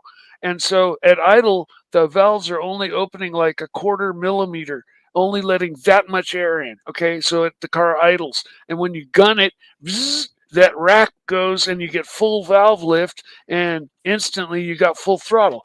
Eliminate the throttle body altogether. Just take it off the car. Don't need it no more. See, so at what point is the regulatory electronic systems infiltrating on the purity of the mechanical? Oh, well, I mean, as technology goes on and cars go on, I think, the way the world is being swayed, politically and everything towards EVs and hybrids and stuff, it's almost a dying breed, like the pure, V12 or the pure even V10 or V8 almost. They're going. Mike, Go Dr. Bob asked you a question. $2 from Dr. Bob's Nightwear. How do you feel about diesel watches, Mike? I think diesel is kind of a like, aren't they a real low end like Swatch brand? Fashion brand. I think the chat is helping. Fashion brand. Yeah, exactly. Mike, the chat is helping you here in a comment. I pulled it up for you. Oh, I see. Diesel watches are better than gas watches. That was a good one. That would be amazing to have a watch that you had to fill with like lighter fluid or something and actually had a little furnace in there and actually ran like that way. That would be like reinventing horology in a new way, like the spring drive, but a whole new way, like that nobody's even gone there yet, I see you got another guest in here, so I'm gonna take the opportunity because it's almost midnight here in Germany. No worries, Alex. Hey, Alex. To bail. It's a pleasure, man. Awesome. And Patel, what is your real name, Patel? I'm Tan. Tan? Yep, Tan. Tan. Next time I talk to you, I'll address you that way as such, my friend. It was really cool talking to you, Tan. Really cool talking to you, Mike. And welcome aboard, HR. I'm bailing. Take care, everybody. Alex, have a good night. Alex. It was a pleasure. Wait. We got HR on the panel. What's going on, HR? Wait. Listen, can you hear me first? Yes. Yeah, man. Lovely. So hold on, let me try that again. Wait. So I've been listening to the stream. I've been assessing the channel. After what Archie said to me, I'm a bit hurt, but I'm, a cat licks its wounds and it carries on the struggle. You know this? But what I would like to say is, in order to get the stream back to where it needs to be, Tan and Michael, you know who we need back on the stream? We need Narc and we need Vincent. How are we going to achieve that, boys? Vincent can hop on whenever he wants, and same can the Narc. Yeah, they're not banned. I think Narc just got the keys taken away, and that's his issue. And I'm voting with you for bringing Narc back 100%, because Archie even says it's about the money. It's all about the money. You might not like it, but it's all about the fucking money. And you know what? Narc brings money in, kind of like I bring money in. With like lots of super chats. Narc is nowhere near how much money you bring, Mike. I'll tell you that honestly. Like, the Narc is nowhere near how much money you bring to the channel. That's a fact. Okay, well, but I still see him as one of the breadwinners for Archie. Look, there's You know? not everybody's a Narc fan. You got Herman in the chat saying Narc's a big baby, right? You got some. Yeah, but listen, Hermie's not even classically trained. How could you call him a big baby? I mean, look, Herman's had some, real recent bangers like his Uzi diss track. I thought that was a pretty solid effort from Herman. Can you bring it up, big boy? Holy fuck, man! All right, let's go find the Uzi rap. But whilst you're finding that, Han, how much do I need to donate to get Narc keys again? I think Eddie said it was like $150 or something. 150. Oh, well, Yeah, I spent all my money on my bluesy tan. Your bluesy. Well, your mummy's bluesy, right? Not your Mummy's bluesy. Mummy's And let me tell you a funny story. So I'm in London today for work. We had some conference meetings today with the wider HR function. And you know what this little cunter was wearing, right? He was wearing a non-ceramic Kermit. And he was flashing in my face. He said, HR, look at this. I said, well, look at this, you fucking prick. It's a bluesy ceramic. I put him in his place. I don't know, HR man. Like a Kermit versus a blue. I don't know, Mike. You go Kermit or are you gonna go ceramic bluesy? I'm gonna go. It's non-ceramic. Don't matter. I like the Kermit. I don't want that jingly jangly shitty bracelet. And the clasp is horrible. Mikey, Kermit or bluesy? Are you awake, Mike? Nah, he's on mute. All right, let's play this Uzi clip for our boy Herman Rants. Sorry, man. I had my last brain cell when he flexes little stubby. Not to mention motherfuckers kinda chubby. He talk a big game from behind his computer, but the bitch is shooting motherfucking blanks like a noodle. Daddy never spanked him as a child, cause now we think it's okay to throw down and go buck wild. Hey kid, I ain't the one to take a bunch of talk from a motherfucking squirt gun. Play with your toys, you little runt. Don't let me catch your punk ass perpetrate another stunt. Behave yourself and don't behave like a chimp. Cause you the furthest thing from a pimp. So stay in your lane and be cool. Otherwise. Let me tell you. All right, HR, there it was. fantastic. Oh, that's weak. Well, Hermie, that was weak. A for effort. That was weak bars. Uzi shredded you, big boy. Oof. That's a tough love there, HR. I don't know. Listen, I tried to Eddie, answer earlier. I'm sorry, I didn't no, that's realize okay, I Mike. was muted. And what I got to say is, look, I get paid a retainer for every show I come on. Okay, so I got to be honest to you. Mike's not in the same sort of arrangement, but I get a retainer to come on. So I need to be honest to you, the chat, and the punters. Go for it. I'm getting a clip up for you, HR, just for hopping on. I got one clip for you. So you finish. Oh, HR, I like this one. Yeah, go ahead, HR. Give us the punchline, baby. So I got to be honest. There certainly are some shitters in the mix, but that is Herman. That is not Uzi or Vincent. Let's play it, big boy. All right, this is for Vincent, Uzi's Playhouse. I told you don't fuck with me. Don't fuck with me. Jack, I'm about to record, take the boomer off the mic and put the Uzi on record, man. So let me slow it down so you can turn it up. You non-educated white trash, Crusty the Clown. Fuck Carly, bends at the knees. To his handler, OC. Where did Mookie go? Nobody knows, but that's how it goes when OC shows. Curly and OC are just like carrots and peas. And if you stick with the beat, then I can make your head bop just like you do with OC.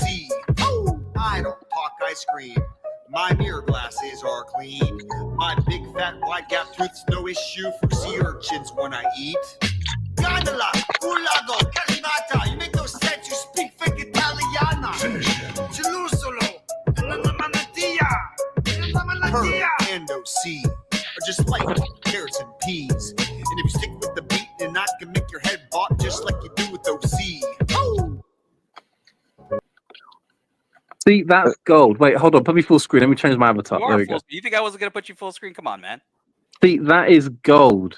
That song is gold. Italiana. Yeah, that's my favorite part. That's my favorite part of the song. It's like, Kalimata, you speak fake Italiana. It's like, that's the best part.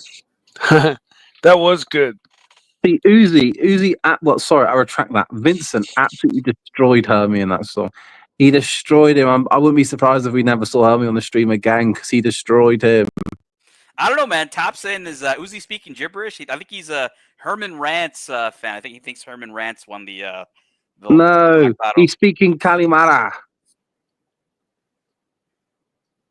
that it? Pat, let me get your thoughts. GLE 2024 plate 450D. Yes, no, maybe. For you, yeah, go for it. Okay, for you? No, I want to hear. You know about cars. I don't really like Mercedes trucks. That's the thing. No, it's not a truck. It's an SUV. Yeah, that's what we call them, trucks. Sorry. Would you do you like it? I like it. I was never a big fan of like the Mercedes SUVs at all. Like, I don't So like any. what I don't SUV should I get? even like the G wagon. Okay, I don't like the G wagon, but what sort of? Are you more of an X5 guy? Yeah, Tell like me. X5, like an X5M, X5. Yeah, I like the X5. What about Ooh. like Toyota Land Cruiser or their that 4x4 that they had 30 years ago that was short wheelbase. Yeah, but Mikey, you have to understand. Land Cruiser-esque. HR is like middle management, right? So he's got to flex a little bit. He's got to flex on the peasants beneath him, Okay. but not That's enough. right. Not enough for the VP of HR to like give him that kind of redundancy meeting, right? So. Well, that's but you see, I G-Wagon territory, I can't right? flex too much. I can't flex too much, Patel, because I still got to get my 4% pay rise and my 10% bonus. I loved your HR quiz with Rich Mitch. That was excellent. I'm not sure he knows that much about HR when I quizzed him. I didn't even know that guy was in HR. Like, it's just you showed up and you're giving this full on like UK certified fucking HR quiz. I was like, man, I don't know any of these answers. So did he seem like he knows what he was talking about? Because he didn't seem like he did to me. Ooh, we got a special guest hopping on here. I don't know how he's hopping on an hour early, but we got AC3. Hey, Paul. Hey, how you Hey, doing, Paul. guys? Hey, Archie. Hey. I'm leaving today. I'm jumping on a jet plane, getting out of here. Where are you But I going, gotta Paul? tell you, this topic had me in. Collectors versus investors. We got the snake, one of the best flippers I've seen. From bad watch moves to bad car moves. Fuck me dead. Bad watches, bad I'm cars. the king. Fuck. I'm the king. Look, the thing is, Mike, as I say all the time, the lessons are free, but the experience is expensive. Yeah, well, The lessons are sometimes the experience and the lesson are one and the same. And in my case, the lessons are hard learned and often very expensive. We've got Mike, I heard you got bent over big time for that stuff. Rolex. I mean, this guy makes me vomit. Patel, this guy makes me vomit. Okay? What's that? Why? The only investing this guy does, he invests time to make sure he gets his inheritance. Who are you way- talking Hey, about? Archie. Me? Archie. Oh, no. No. Archie, let me be honest. Look, you can call me what you want, but I'm honest, and I'm waiting for my multi-million-pound inheritance. Oh my God. Wow. I'm a failure to launch. I'm a HR business partner. Failure to launch.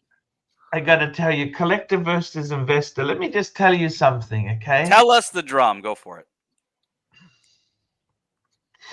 You could definitely say I'm a collector with my Breguet and JJ LeCoultre. Yeah. And the Audi JJ Q2, menstrual red. I mean, seriously, I'm a serious collector, serious purist collector. Zenith. Shooter. I mean, you don't get more pure than that. The pure motives. The motives are pure.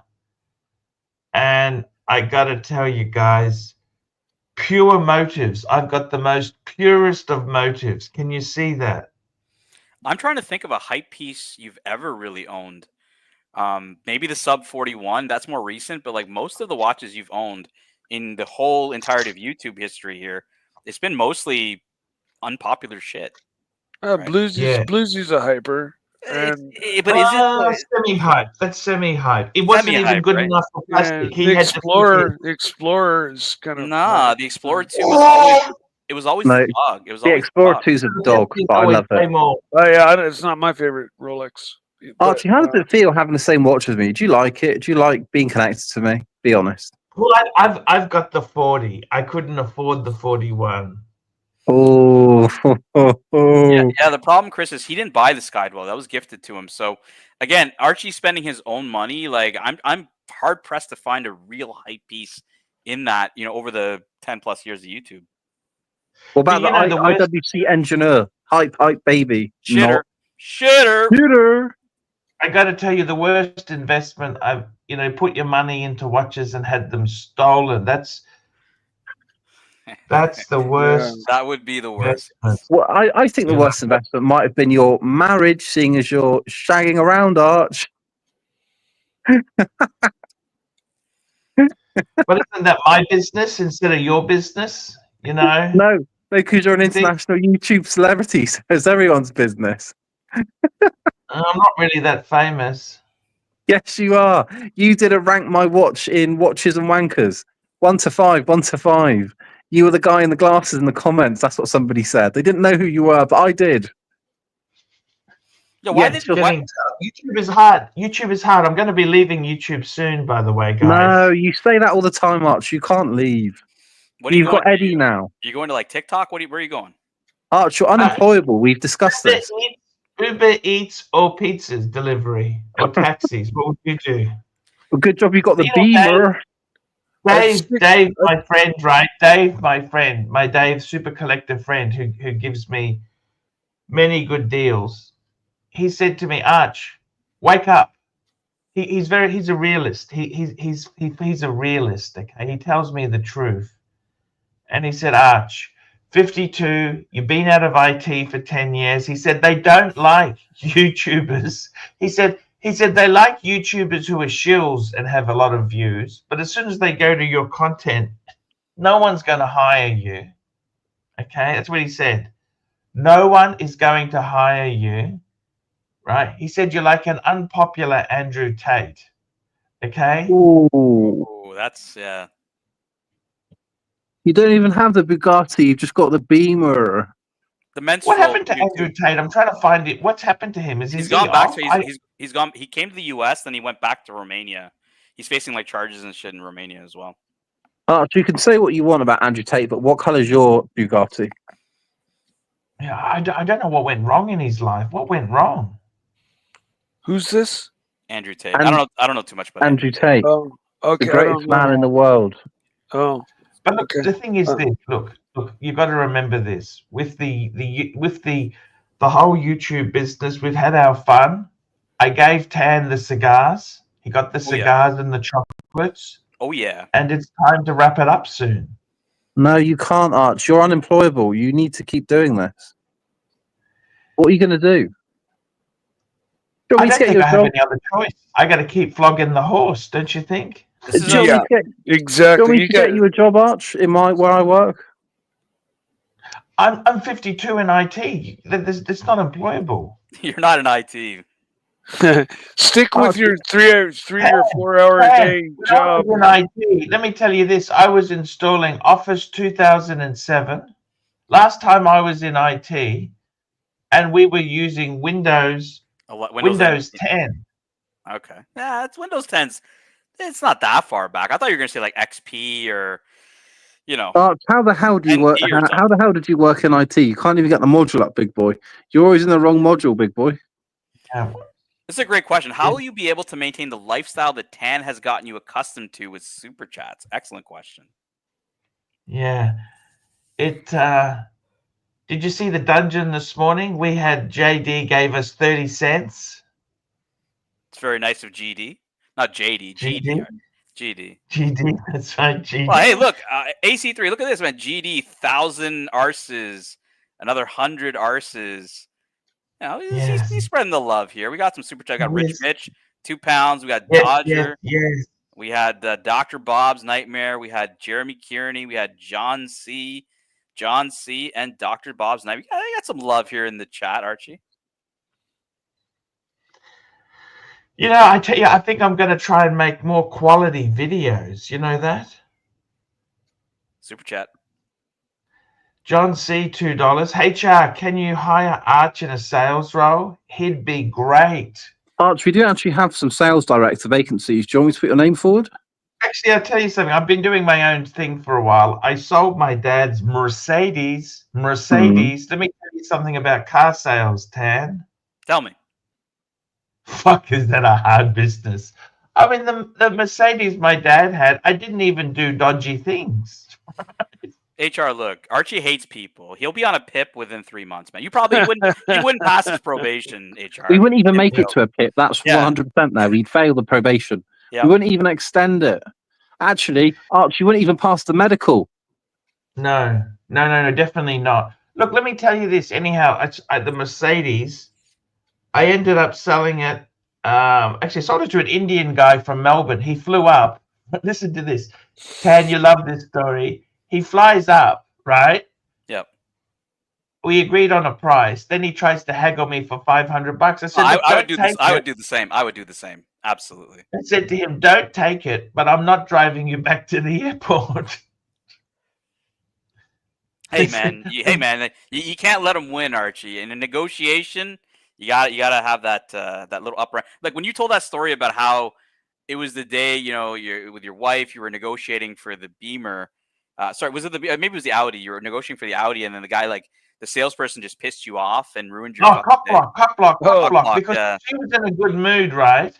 One of the few days that she's actually in a good mood, and then they tried to sell me aftermarket, paint protection and interior and tinting and this, and I just said to her, if you don't stop talking, I'm going to rip up the order. You've just cock-blocked me so much with your crap, your overpriced crap. I said, if I was going to do it, I'd get it done by an indie anyhow. Why don't you just say no? Like they says, yeah, do you want this? No. Let's get to the final. They'll get the idea after like 5 no's, man. Because they start arguing with you. See? No, they just say no. Like you don't have to argue. You just say no. No, but the thing is, you wrecked my mojo. My mojo was good. I had a good vibe. Do you understand? Wow. It's the vibe. It's the vibe. All right, we got a super chat here from Starchy Luxury. Starchy Luxury, $2. How much do you have in your now? We don't have check accounts. Okay, I got a savings account, but I put all my surplus money into my home loan because I can put extra in. Okay, so that's where. Why? Plastic told me your house is just worth land value at this point with the dry rot.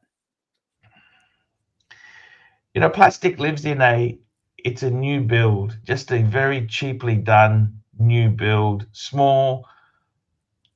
big footprint on a small block. I mean, right? he told me he's in a newer, more affluent area. I guess whatever. Well, because when he heard your stream last night or our morning, when you were talking about how Kenmore Oxley that area was upscale, Plastic was he scoffed and laughed. He was like, Archie's out of his mind. He comes from North Lakes, right? That's just between you and me. That's no man's land. When you used to drive to the Sunshine Coast, if you broke down, you broke down at North Lakes. That's where he lives. Okay, the biggest claim to fame is that it's not far from Caboolture, which is the biggest. How do I put it? It's one of the biggest bogan settlements in Queensland. Are you jealous of his Beamer? Be honest. He doesn't have a Beamer. Sorry, the Audi. I think you're jealous, Arch. Hey, I'm in the Audi family. There's no difference. You could only afford the Q2 and he's driving around in the Q5. Yeah, but that's my wife's car. It's not my car. And let's not forget, Archie's was a dealer's demo as well. It wasn't a new car. Archie likes to tell us it's a new car. Yeah, it's a dealer's demo. Like Narc said, they were trying to get rid of it. It's period red. Nobody buys the Q2. I like that color. That color's. We got. Speaking of good friends, we got Kelso. Hey, man. Hey, Paul. Do you know how expensive that place was? Seriously. Dude, what are you still doing there, man? What are you still doing there? Oh, I just did a little extension. AKA, you went to a factory tour at Laurent Ferrier. Did you took them up on that? You called the guy and you're like, nah, man, I'm coming tomorrow, man. Dude, I've been getting all sorts of hookups, dude. I just went to Singer. I went to the Singer workshop today. You know about that? Yeah, well, I didn't know you went, but yeah, I know Singer. Well, everyone knows the Singer Porsches, right? Yeah, I had Yeah, I had no idea they have a whole line of watches. they do. Okay, Yeah, Ooh, I thought that's just extremely badge top, engineering. very high end. Like I'm talking like they're only making a very small quantity and at the highest level. Like like some of these other big independents, same level of work. It's pretty cool. How you going? You still in honkers? I'm flying home today. Nice. Kelso, I've been dying to How ask you you this. been, man? No, no. No, hold on. Let me So ask he's Kelso. got Let me ask so Kelso one many. thing.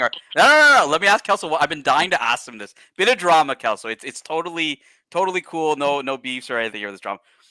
Archie, I don't know if you knew this. Apparently, Kelso got a phone call from Higgins when we were in Geneva, and Higgins tore him up on that phone call. Kelso, it's known, man. Just give us a bit of why was he mad at you? Like why was Well, Higgins reaming you okay. out or something? I got to make up with Higgins because the last time we spoke, I was talking shit about the Anderson Geneva. I was talking shit on the Indies. They don't have the brand recognition, this, that, and the other. And he didn't know I was coming on that factory tour. It was for Jamie and Dodger and Thomas Burnett and those guys. And they had told me about it, and I was like, "Hey, could I tag along?" And so they brought me, and then he gives me they were thanking him on the phone, thanks for setting this up. And they goes, "What the fuck was Kelso doing there?" I was like, Archie, he's like I was junior like, you, Archie. He just crashes fucking spots like that, uninvited, and gets booted. Yeah, but that's what you do. no, but I was You really do. You thankful don't. for Higgy for setting that up because it was really eye-opening and a really amazing experience. So Look, Higgy's. I really wish I could have seen Higgy. I got to tell you, Kelso got so many VIP invites. You got us into Louis Vuitton VIP, and I that was thought the cool, guy right? was nuts. But Kelso, that was really cool. And We played it Higgy, good, yeah. sorry, Kelso also got us into the Bucharest event. That was you. Yeah, that was cool. And I mean, it was just Hey, can I ask a question? Did you guys see Aussie Expat there? no. So this is the He thing. wasn't well. No, didn't he go to it? I thought he went He to it. did, but he wasn't well. Well, do you think he just went to it and just fucked you guys off and was like, you know what, I don't really want No, to he hang with these wasn't guys? well. Look, we tried to catch up a couple of times, Yeah, it sounds suspicious. but he. What time is it there now, Kelso? Let me check the paddock. Paddock, baby. Oh, Oh, Oh, it's it's late. past 12. Past Little midnight. after midnight, yeah. So what are we doing? We're going for a kebab? What are we doing here, Kelso? I actually just had one of the local specialties. It's the fish of the lake. It's like a perch fish, which kind of sounded gross. They're like small little fish, but it's actually really good. They give you like 10 of the little things, and delicious. Anyways, I gotta run. Just wanted to give you a quick hello. Nice to see you on the Kelso, when are stream. you going home? When are you flying back? Not anytime soon. But I'm going to. I'm actually moving along. I think I'm going to Spain next. Some action in Spain. very Oh, cool. you're going to Spain? You're joking, aren't you? Yeah. We'll talk soon. I'll let you know. I'll give you the update. Are you going to Jamie? Going to see Jamie? I text him, but he's in a different part of the country, so I don't think that's gonna Oh, work. But I think I'm going okay. closer to. I'll give you a call though. Nice seeing you, Mike. Nice Hey, seeing you. Nice man, seeing you too, man. great chatting to you as well, man. Patel. That was a great trip, by the way, Kelso. That was actually the highlight. Yeah, Catching up with you and Tan it was. and the boys was the It was highlight amazing. of the trip, man. It really was. That's the funny thing. It's like I go into Watches and I really Wonders, wish like we with could all. go for a $25 macchiato together. No bullshit. If you get a Starbucks drink, it's like $11 for a small. Anyways, I got to Yeah. run. I'll Wow. see you guys soon. It was an amazing time. Well, just real quick, I'm just on your note though. I agree. Like I came to see all these cool watches, but it really was just I spent 100% of the time just with you guys and talking to people and meeting people, and that was the best part. Was Mm. all the people and the new people you meet. Anyway, good times. We'll All chat right, soon. thank I got to you. run. Bye, Paul. Thank you. Bye, Paul. Hey, Paul. Yeah, What a Kessler. great guy. Kelsey's That cool, guy man. is. Archie, he must be he was spending so- what, like $100 a day in food, just like chilling there. So he's probably spent an extra 1,000 US right now. Let's do the math, Archie. At least $100 a day. You know, he's What? eating 3 meals out. Accommodation. You haven't even costed an accommodation be $100 a day, $100 a night. Yeah, at least. Oh, At least. Food would be. I'm thinking probably and it's like he 200. doesn't. He looked down on me. I said to him, "Why don't we get some nice food at the supermarket?" Yeah. Well, no, look, you went for like, because someone asked us that question. They were like, well, was the FP Joan restaurant 100 times better than Burger King? Because that's how much it cost. And I was like, no, it's not Yes. even. It's not even 2 times better than Burger King. Like, not let alone 100 times better than Burger King. I mean, look, and did you know OC? He wanted me to blow my guest off. I had a guest who was taking me out for Italian, right? Okay. Higgy goes, tell him to come to the FP Joan. I said, Higgy, that's fucking expensive. And it's not filling. And you may not get your That's 40. You may not get your 40 Swiss francs back. Like Exactly. And that was from Small G. And he, I just said, by the way, I was there with Raphael Young, right? Yeah, I met him. I met him on my way out of Watches and Wonders. I bumped into him. I didn't know who he was, and when he introduced himself, I'm like, "Oh, that's the guy you were talking about." So you got super. And what did he say to you?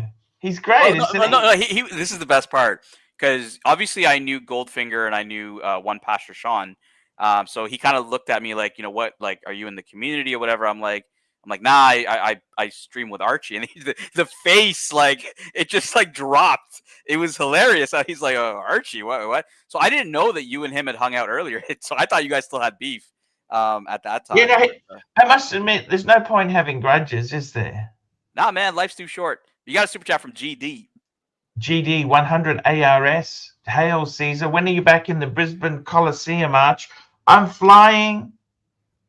am flying today, lunchtime, Hong Kong time, and I'm back late tonight. Look, I think Aussie expat, like, just fucked you guys off. You didn't see him all week. He gets the special. He wasn't well. I don't think he was well. Yeah, that's what I would tell you too. I'd be like, I'm not well. I can't see you. And then I would go around like all of Switzerland, chilling, and then get the special code word, guys. Apparently, the code word was Frederick to get into the event. So you give him the code word, and then I know he's at the event because he's like, I saw the message. He's like, hey, are you guys here? And I think you guys were like, either you weren't there or whatever. And he's just chilling. We haven't heard from him since, man. I think Aussie expat was living the time of his life while completely avoiding the pontiff.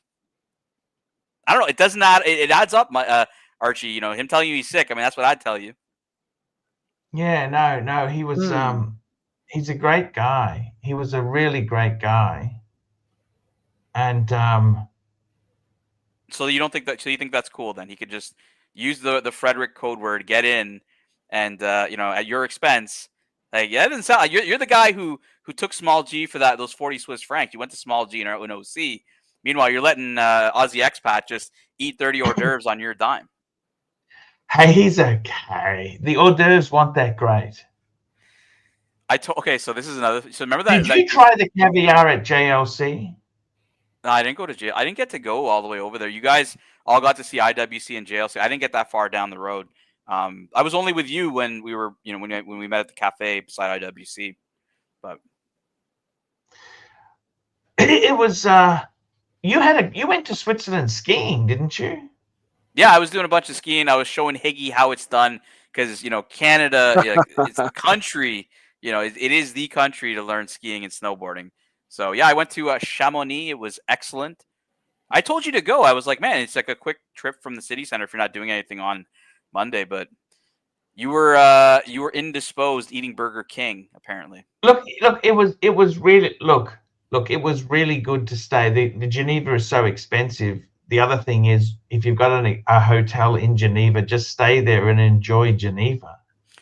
I was kind of thinking because all the cheaper prices hotels were on the French side, but if you really think about it, Archie, if you had to Uber into the city, I mean that probably. I was in the city. I was in the city. Yeah, I know. You actually your hotel was a better location than mine.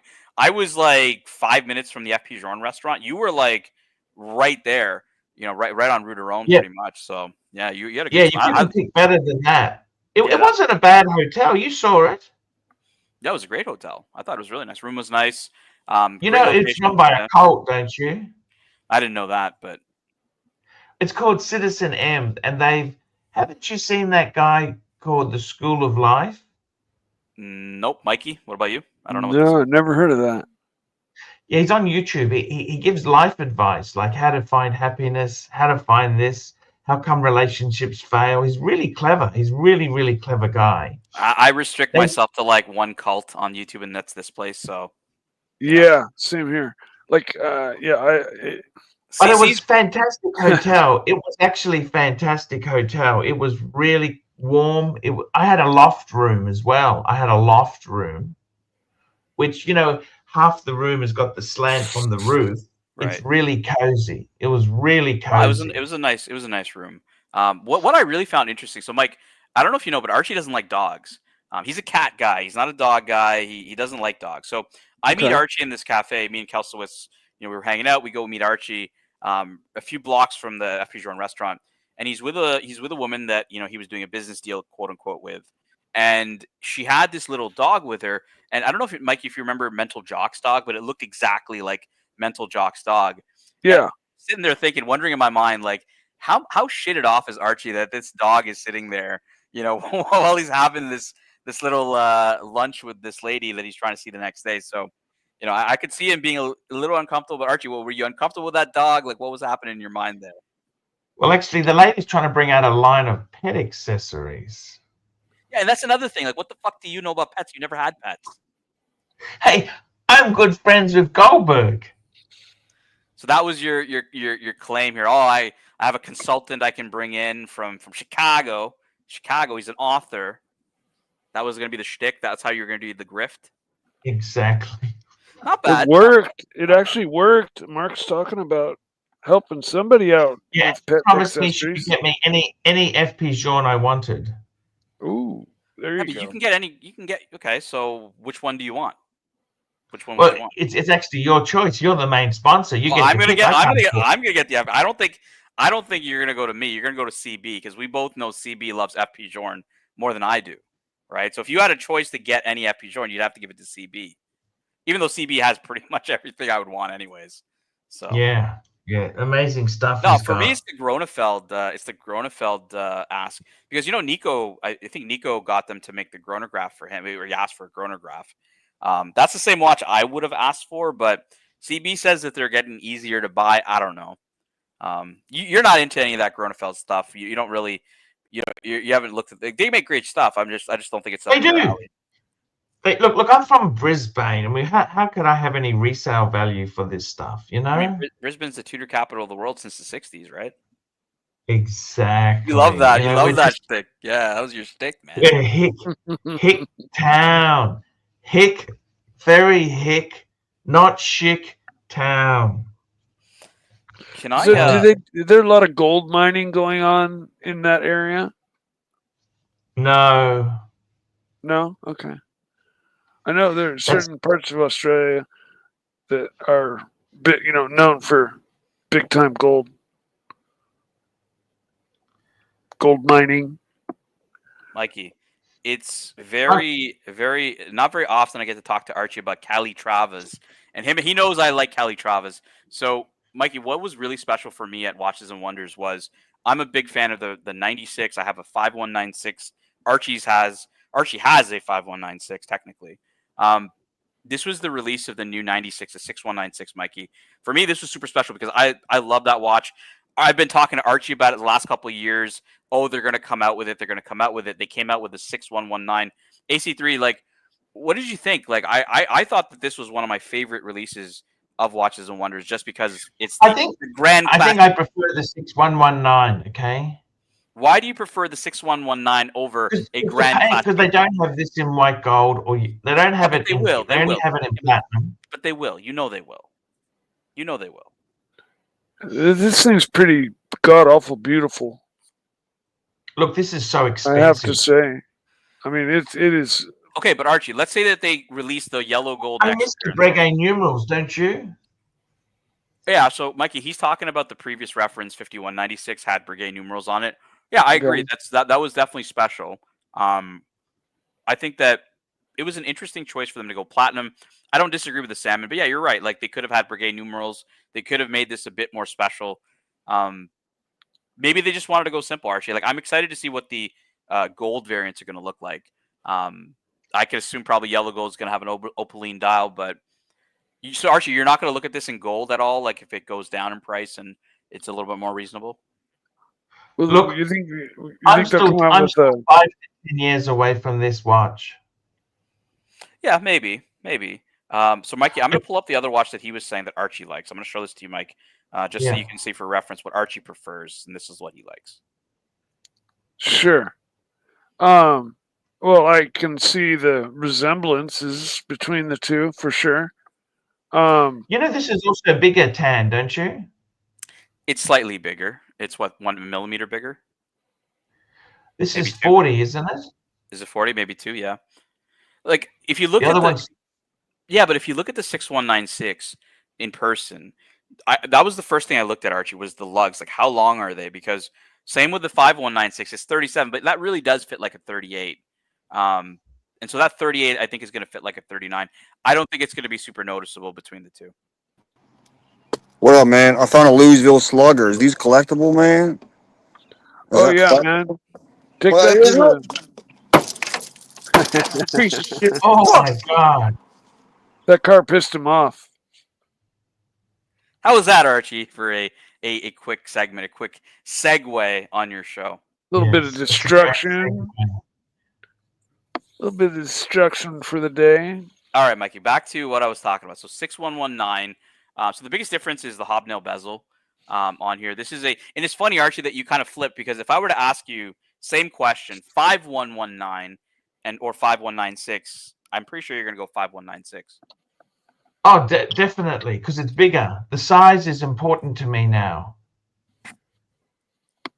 So you didn't have a look, and I mean, look, the way I see it is, if that 6196 fits like a 39, I think it's going to be just fine. I don't think it's going to be noticeable, because this could also have not a very long lug length and could fit like a 39 in of itself. Some of their Paddock 40s fit like 39s. Yeah. So it's I possible. quite like the hobnail bezel, don't you? I do, but I don't know, Mikey. Do you think it's a bit old manish? That's what a lot of people would kind of come to the conclusion. Yeah, a little bit, but you know the other one, the salmon dial, like green and salmon are probably like my two least favorite colors. But that isn't salmon. Okay, that's a more of a peach. Yeah. And I really the black indices and arms and hands on that other model really contrast well with the steel case or white gold case, whatever it is. And that's why that watch really kind of struck a bell with me. But then you switched over to the flip. I don't know Patek numbers, okay? This is amazing. But Watch this. the one with the hobnail bezel was basically the same watch, just in yellow gold. It had the same indices, and thicker but same shaped arms. I forget the type of arms.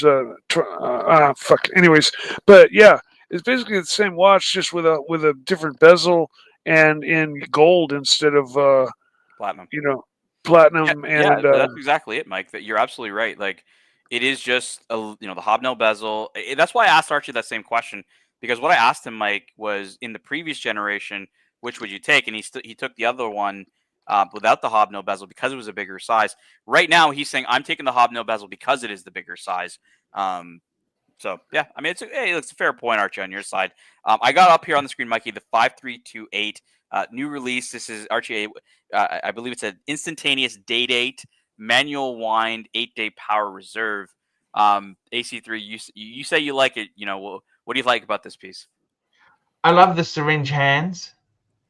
Yeah, I love the case construction with the hobnail on the side there. That's fucking difficult.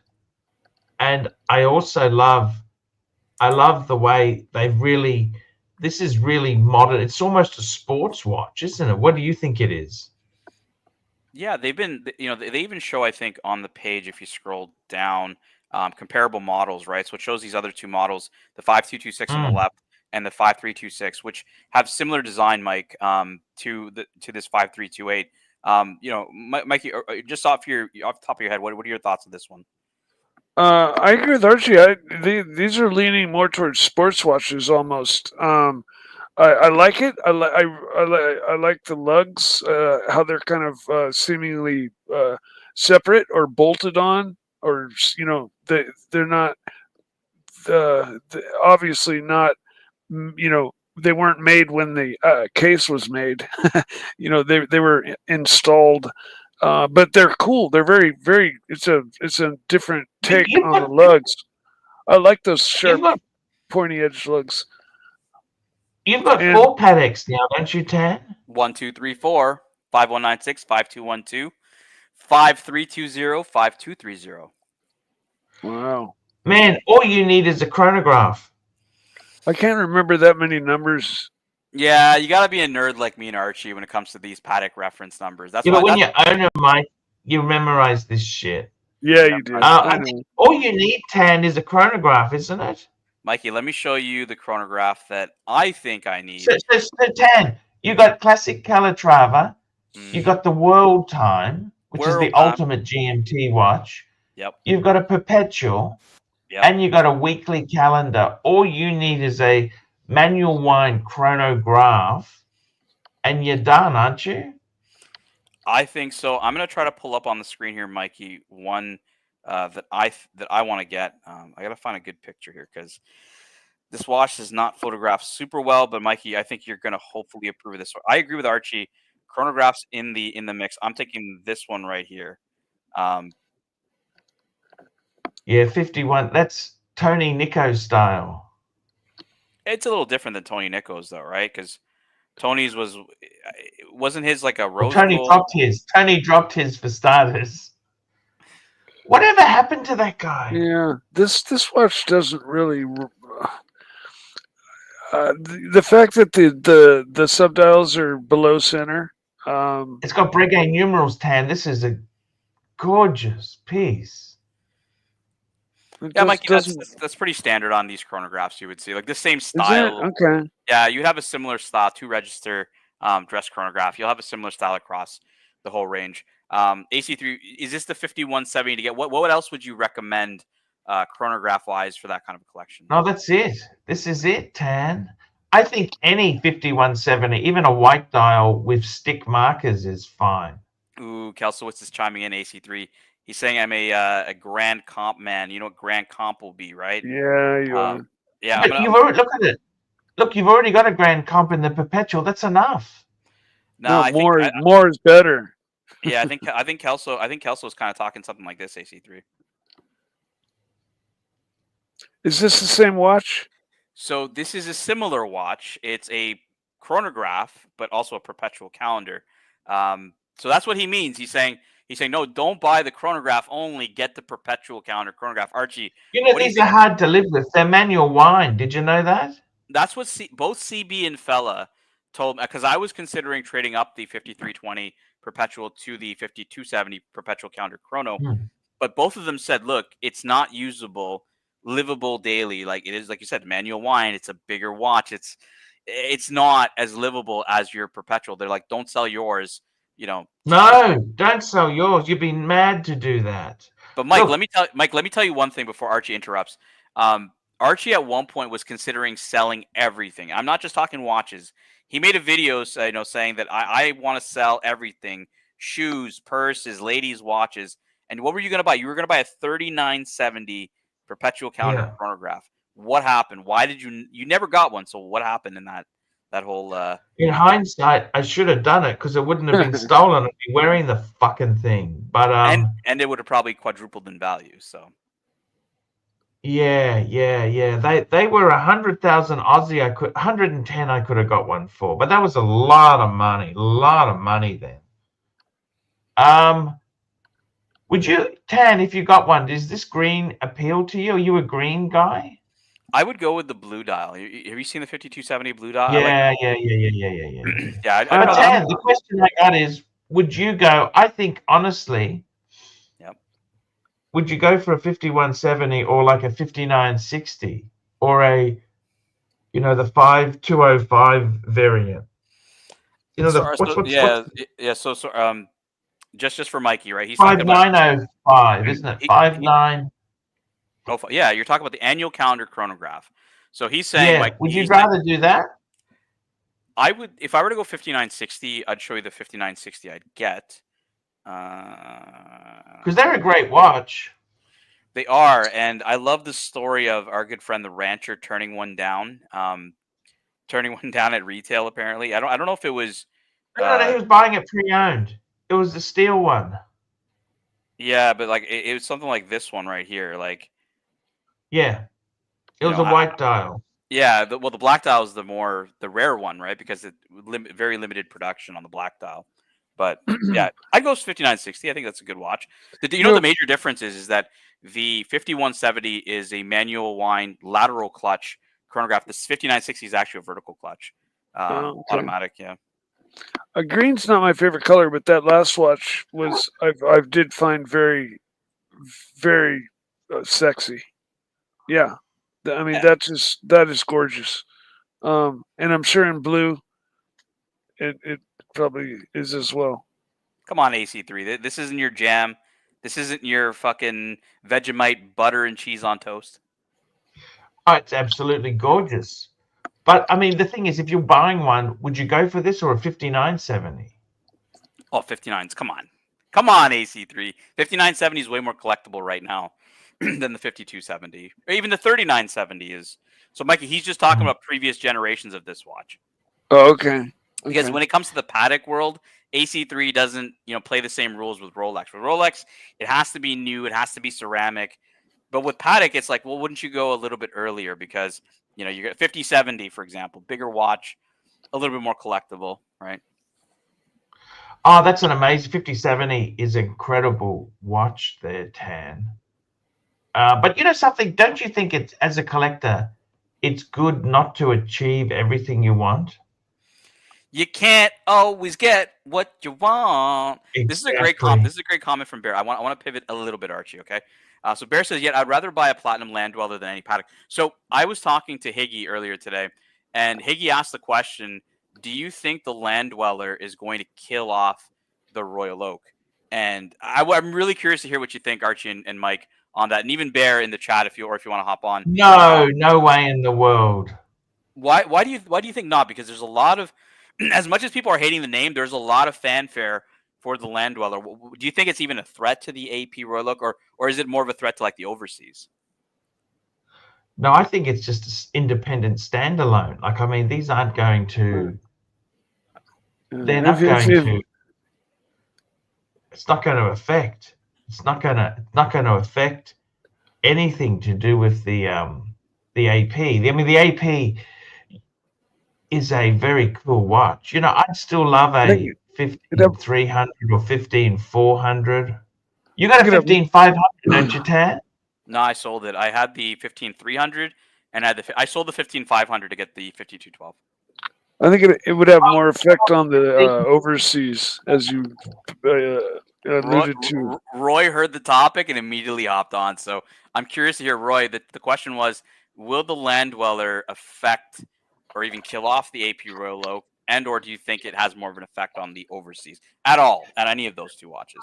I don't know that it has much of an effect on any of them. There's so much a different thing to me than the Rolex. The Rolex is much more achievable, especially at today's prices. The closest one in price is the overseas, but as size-wise, the overseas is a little bit thicker. It's a little bit bigger. I'll be right back. I'm gonna grab a coffee. Sure. Okay, we've got to see. The main thing is that dial is such a clusterfuck. We've got to see the next iteration of dials that go into these watches, because I think this thing is going to be a little bit like the 1159, where everybody looked at those cheap-looking dials, even though they weren't cheaply made. They looked flat and not dynamic, and then ignored how cool that case was, until they came out with a set of dials that highlighted the shape of the watch and everything better. Roy, I'm going to play a bit of devil's advocate with you because I'm going to use a real life scenario that happened not too long ago, a few months ago. Mikey, you heard a lot of the distaste for the Cubitus. Obviously, I'm going to make myself full screen because I was spruiking the Cubitus with changing my name to Ice Cubitus and spruiking the narrative that it's the greatest watch of all time. So, Mikey, when the Cubitus came out, a lot of people hated it. You know, kind of similar to the Land Dweller right now. A lot of distaste for Harry says. When that came out, Roy, that it was trading 3x, call it retail. Let me ask you, if the Land Dweller comes out and it has similar fanfare, maybe it's a $14,000 watch, but then triple on the secondary market. Let's say hypothetically, you're now into that price point territory of AP. Does it have the effect, or do you still think people would separate? Your audio kind of cut out there too.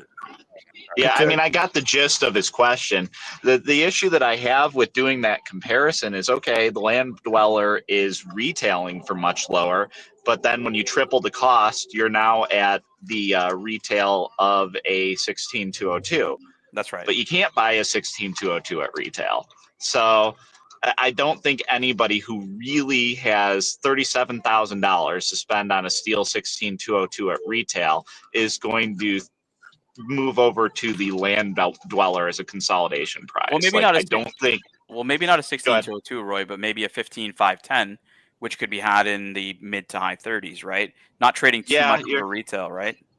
Yeah, but I mean, if you're looking at the two of those, and they're much more comparable because at least you're getting 50 meters of water resistance with a screw down crown, and your thickness is, right in the ballpark there. But it's still not really a cross shot because that watch wears like a 42, and then everybody's saying this wears more like a 39. So size-wise, you're perhaps not really getting the cross-shopping there. And I think there's also something psychologically about, like, okay, I spend, I don't know, 10% over retail and get a 15,500, or I spend 200% over retail and get a Land Dweller. You know what I mean?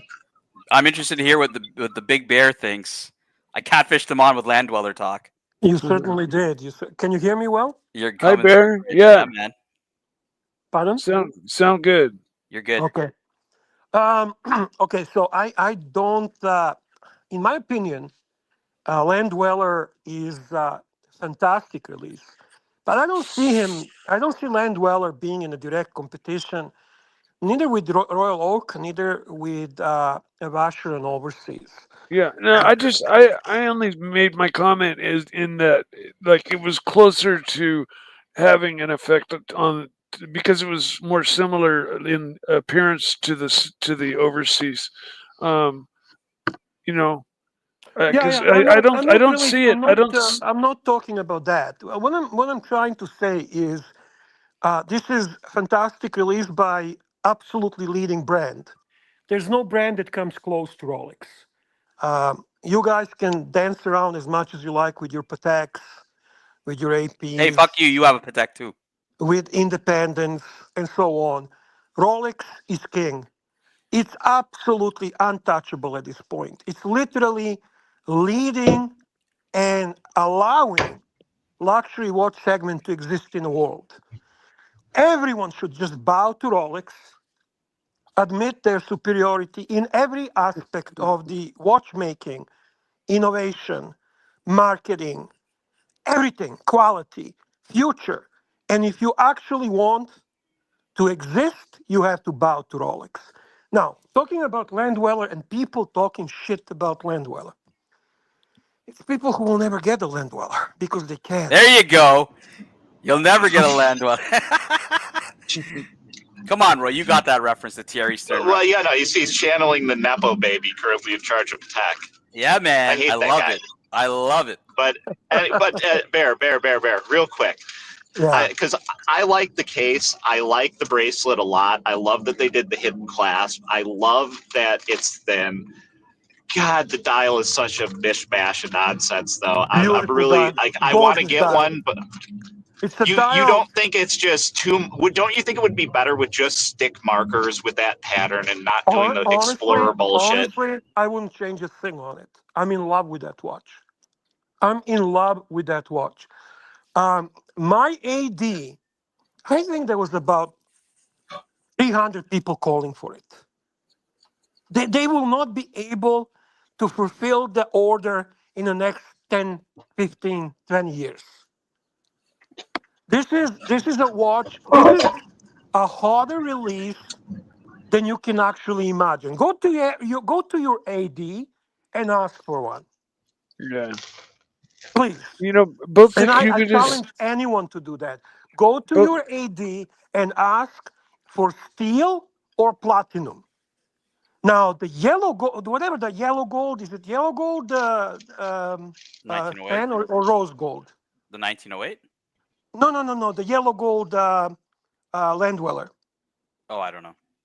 I don't know if That it's one, rose. yeah, that one you have a chance. That one you might have a chance. The steel and platinum, good fucking luck.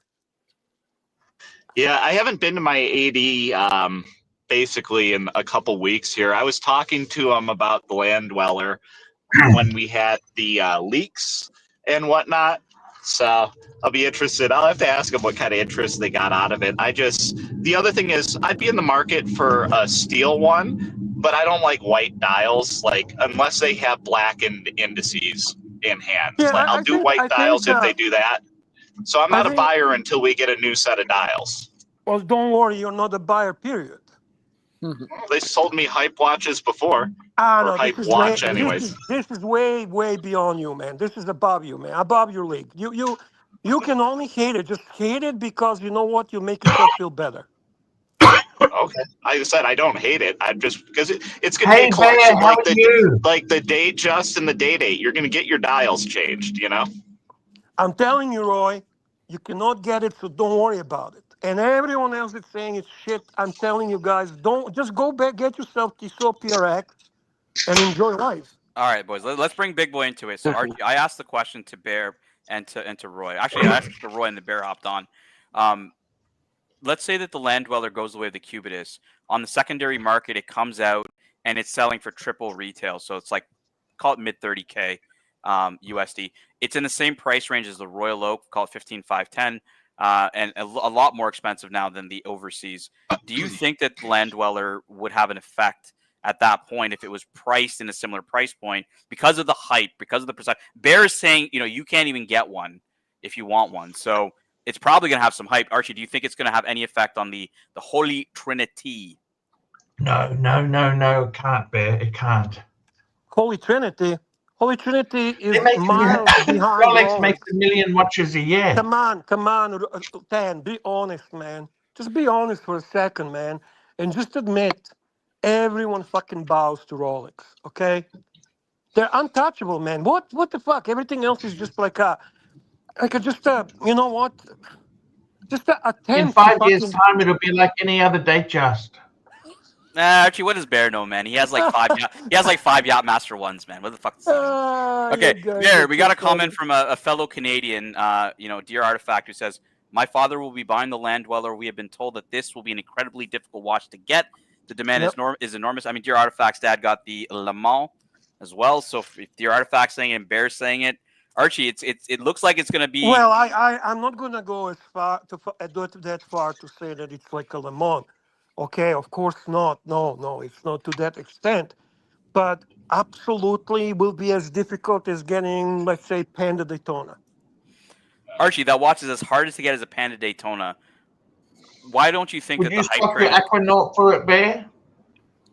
Would I swap my Aquanaut for Land Dweller? No, Not the Land Dweller or Aquanaut. Which you gonna get?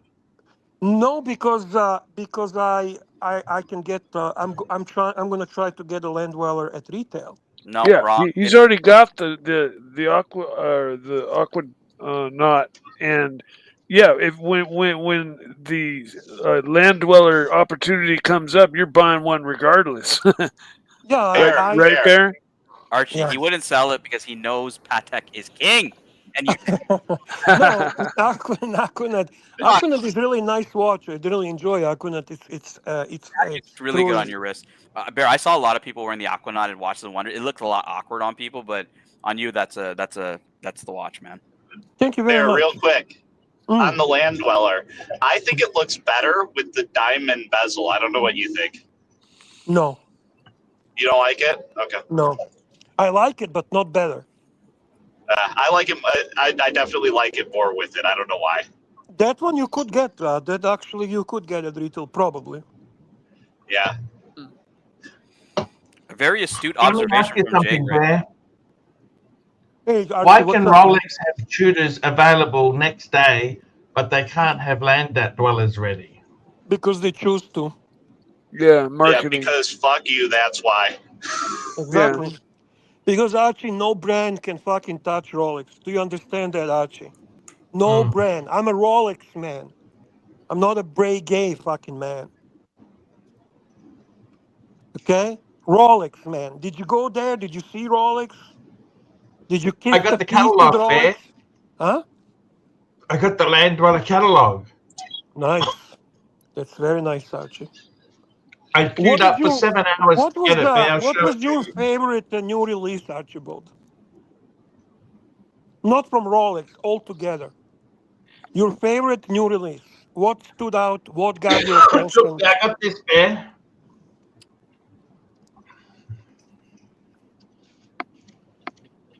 Very cool. Very cool, Yeah, Archie. I got it. I'll be I right got to back. tell you, What Bear. was your favorite new release? Favorite new release? I actually like the. I tell you honestly, Bear. Honestly, tell me honestly. I liked some of the Vacherons that came out. They were amazing. Retrograde? They had some dial. They did these dials where the light hits it on the patrimonies. Oh, on the patrimonies. Okay. And I tell you, I see the geeks they are at least. mostly impressed with the releases from Jeje Lacoute. I hear Yeah, I had that. a bit of a fight with them, Bear. I'm not friends with them anymore. Yeah, I've seen that. I thought it was very inappropriate for them not to let you in. I said to them, if somebody has a gold JLC, wouldn't you give them Yeah. wouldn't you give them preference to get in? Yeah, I agreed with you. You fucking should have told him right there, and at that point, you should have I made that did. I statement. did tell him. Well, I think you were too polite. I think you should have fucking went ballistic. I told the CEO. Fuck him, right? Yeah, fuck Look them. at that, Roy. Look at that. Look at that fucking dial, Roy. What's wrong with you, Yeah, Roy? I would. I just think it's too busy with the Roy, Explorer you're dial. not cool enough, okay? I'm telling you. You are not cool enough for this watch. Yeah. See, I would love to prove you wrong by like trying to get one from my dealer, but the only one I'd want out of the current is the platinum. And if I spent that much money, I don't think my wife would be happy. That platinum is so fucking gorgeous. They didn't bring out a two-tone version of it, have they, Bear? No, There's no, no two-tone. no, sir. Here, I got an idea. If they really have balls, you know what they need to do to drive more hype for this next year? Release a tri-door one with a black dial. Interesting. Ooh, Kelsowitz's I don't chiming think in. Rolex has done a tri-door for a long Ah, time. come on, Keslowitz. Keslowitz, the guy who fucking owns one Patek and he thinks he's a fucking Patek boy. Give me a break, fucking Keslow. You have one Patek, I have one Patek. Shut the fuck up and go kick some tires on Independence and pretend you're a fucking watch geek. You're just a fucking Rolex fanboy, but hiddenly, quietly, so nobody else can fucking hear it. Go buy Independent, fuckface. Go buy Independent, okay? Stop kicking tires. Show us that you're a fucking really watch geek, See, okay? Archie, Bear's stealing my shtick. I did this with the Cubitist like a couple of months ago, and now Bear's coming in fucking just stealing my shtick here, Bear. Come on, man. Well, I only steal from the best, man. I gotta go, boys. Archie, Bear, Roy, Mikey, pleasure. I gotta run get some dinner, guys. Thank you so much for having me. You did a great live stream, Tan. Thank you so much, man. You make this fucking Archiverse so much better, man. We appreciate you, buddy. Archie, it was a pleasure to catfish the Bear on with Land Dweller Talk. I'll be listening in later on. I can't believe we did it. We haven't seen the Bear in so long. Bear, it was amazing in Geneva. It would have been great if you were there, Bear. Yeah, I think I would enjoy that with you guys. Seems like it was a really great group of people there, and you guys had some real fun. I think there was some really interesting releases too this year. Can we talk about some releases? I want to see besides Rolex and Patek and Vacheron, what else did you guys notice? Did you see something interesting that caught your eye? Something that you could consider that would be interesting watch to purchase? Look,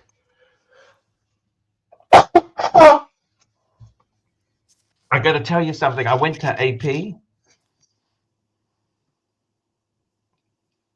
Audemars Piguet. We went there. Bear. It was the whole vibe of the town.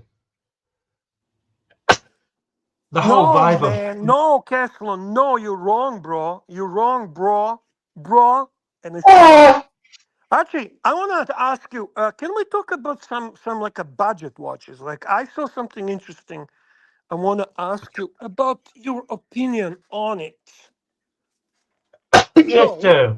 the Nomos has managed to produce. Oh, you got super chat there. Dude, Dill Dog. Here we go. Dill Dog, $10. Here's a tenner for these sneezes, big boy. For those sneezes. Is Tan still here? No, he's gone. Tan's left. Oh man, you know, I wanted to say one thing. Like we were on the topic of the Cubitus and the Land Dweller. Yes. I think part of what both of those two watches did was kind of break some of the rules and break some new ground, and got people like scrambled. Like, you know, I look at it and I can't really make an assess. Like, I can't say I like it or I love it or I hate it. Fuck, you're not a customer. You are beneath can't Rolex give them Land Dweller. credit You for ain't breaking not new even ground. fucking Come on talk. now. I don't like to fucking mention Land Dweller. Both of you shut the fuck up. How is the Cubitus breaking new ground? It's a square fucking Nautilus, and Neither one the of you land deserves to talk. Shut up, Roy. and the you Land fuckface. Dweller is an oyster quartz. Super chat, Archie. Big motherfucking super chat. Super chat. Patel Philippe, $50 for Bear. Thanks for hopping on, man. Thank you, Ted. I You're think the somebody man. Listen, spit in fuck Bear's faces, poutine. fuck faces. Let me tell you something. You Bear, fucking who's spitting your geeks. poutine? You watch geeks. You fucking watch geeks. You complain how nobody comes with the new concepts, new watches, new this, new that. Everyone is just changing colors and dials and this shit and that shit. AP fucking did with a code. Everyone shits on it.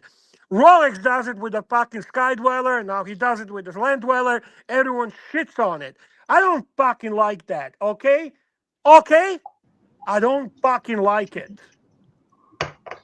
Yeah. Okay. Amazing airshow video. Super chat, fuckface. Super chat. Here we go. We got amazing airshow videos, $2. No one says the F word like Bear. Yeah. Fuckface. Let me tell you something. You must admit, Bear. I'm going to talk about watches that these two fuckers can afford, okay? What Let's watch go would to have Nomos. Bear, I was Nomos. just speaking about aesthetics, man. I wasn't Don't talking interrupt about. me. I had enough of your interruption, you fuckface.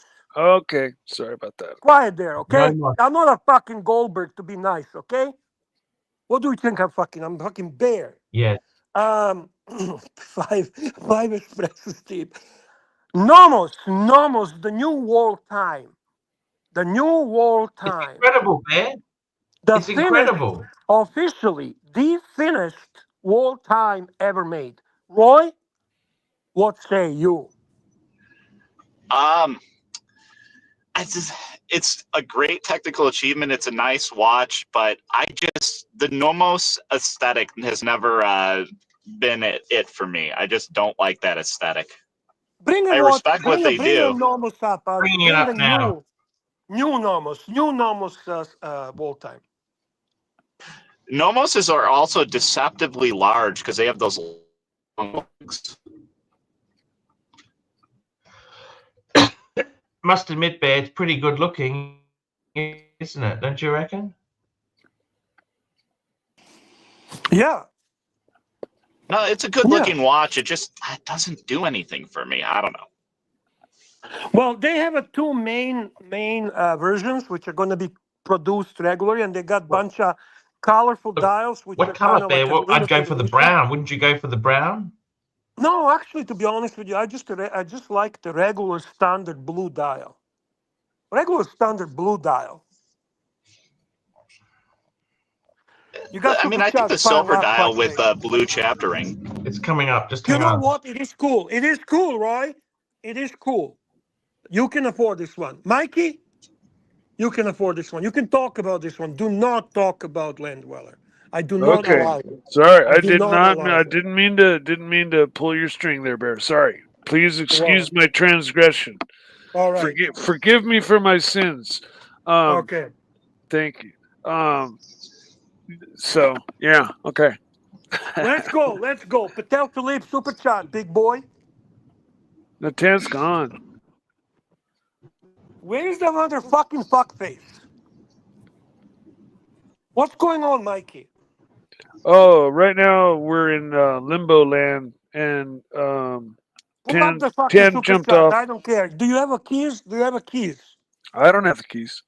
You don't have a keys, Roy? Do you have a keys?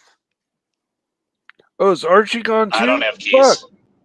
Fuck me dead. We're fucked. Where the fuck did Archie go? Ah, fuck me dead, Mikey. He's gonna jump Maybe back his on. internet cut or something. Yeah, that's what Possible. I'm thinking. Possible. It's Chinese internet. Yeah, there he is coming back on. Here he comes. Here he comes. Big boy, you got super chat from 10 the man.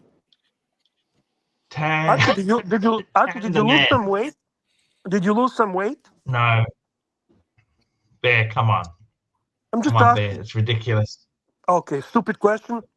Here we go. We got some super chats from Tan the man here.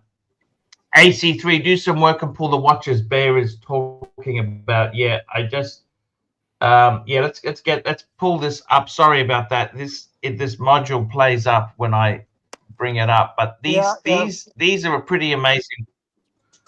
I got to tell you, must admit, this world timer, how they've done it is completely innovative. It's done in a nomos way. 9. That brown, that 9 reminds me of a millimeter. 70s Soviet suit. Remember?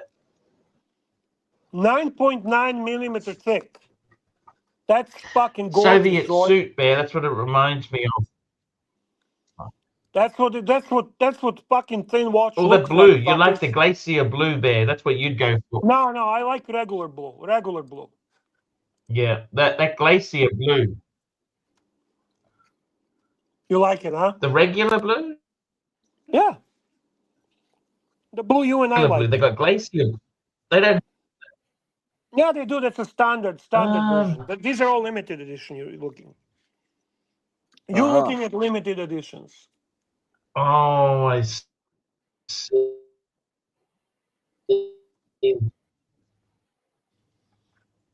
Okay, no, that looks probably. These are limited edition. How many fucking limited editions are they doing? No idea. I don't even pay attention to that shit. I like the standard ones. I don't care about this limited shit.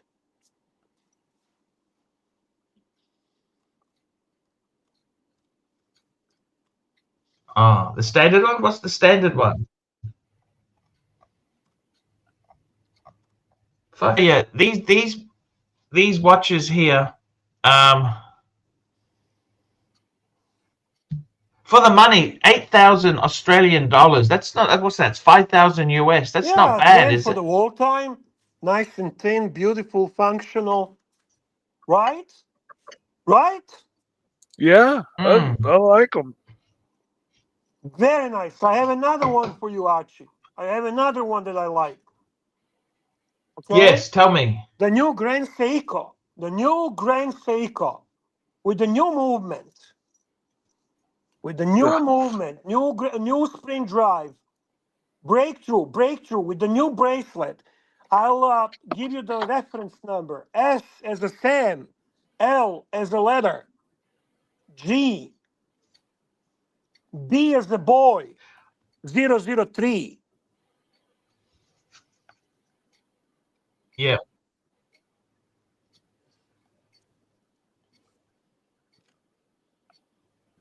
You don't like the tentograph? No, I don't. Oh, where's Bear gone? He's there. I'm here. I'm not going anywhere back. You think Bear? What do I think? What do you think? Who cares what I think? What do you think? I think if I keep fucking around in this module, it's plays Not good, huh? around here. Let's have a look. No. I don't know. Okay. Which model did you like? Tell me the one. You got super chats. Let's catch up with super chats. Super chats. We got super chats. Here we go. This is the Watches and Wonders one. Here we go. Oh, fuck. Here we go. Dirk Diggler. $5. $5 from Dirk Diggler. Bear, be honest. Would you hire Mike to your hotel? If yes, for what job? And if no, what reason? What would you like to do at hotel, Mikey? Oh, I think I would make a great waiter. Then I would hire you as a waiter. There you go. Yeah, I know I'd be a great waiter. The waiters in my restaurant make on average $150 to $200 a night in tips. Yeah, and yeah, my brother worked in a really posh restaurant in San Francisco and came home with nearly like between 500 and 1,000 a night in tips. But yeah, or hostess, seating people. I love greeting people and meeting people. I have that gift of gab, and I'm very approachable. So. Oh, you're hired, man. I think, You're Mike, hired. you would get the job as the guy who drives them. You do the airport connections. When you're at the hotel and you get that morning, you'd be the driver, Mike. What job do you want, Archie? I'll clean the rooms, Bear. No, you could not do that, Archie. You cannot do that. You are hired as a fucking executive host. So you can charm the older ladies coming in. I'm unemployable, Bear. Well, not to me. I'd hire you. You know what, Bear? That may not be as far-fetched as you think, Bear. I might come knocking. Guess what? I don't read free fucking comments. Super chat, you cheap fuck. We got Super Patel chat, Philippe, super chat. $2. Thoughts on the IWC Perpetual Ingy? A perpetual calendar. See, that's 10 knows. By the way, what these are the God's Watches like. and Wonders. You were talking This was the one you were By the talking way- about, Bear. That's the one 003. Yes.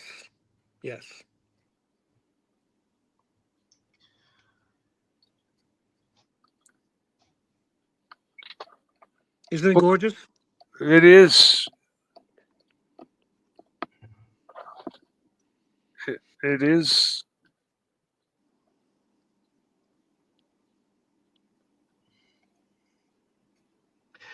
I got to tell you, it's crazy. An Ingenua is now a perpetual calendar. This is crazy, Bear. Yeah. 10 knows I'm very intrigued by this watch. Fuck, Archie, it's beautiful. What do you think? Well, what am I going to say? I need to see how it wears. By the way, I just bought the IWC Engineer, the new one, blue dial. That one won me over. So it wears fantastic. It's so thin. It's so fucking classy. True Gerald Genta fucking design. I love it. Okay. Now this one, the perpetual calendar. I need to see it's a little bit thicker, right? Because obvious reasons. I need to see how it fucking wears. But do I like Look at the price, Bear. 57,000 Canadian. No, that's Australian. Canadian is much stronger dollar than Australian. 47,000, about 47,000 Canadian. So, yeah, but it's also discounted. It's a perpetual calendar. It's a fucking Gerald Genta design. It's a significant watch. I think I fucking love it. Mm-hmm. I like it too. You wouldn't be stupid enough to buy one, but would you? Would I buy it? I would buy it No, would you be stupid enough to buy it? yeah, I would. I would buy it at significant discount. I really like that watch. Just like I wanted to experience the Swiss tourbillon, and I bought the Tag Heuer tourbillon. I see this as opportunity to own a Swiss-made, reputable, perpetual calendar at relatively decent price. Wow, Bear. Yeah. Amazing stuff. What do you think besides the price? I wish they just kept the Ingenieur as the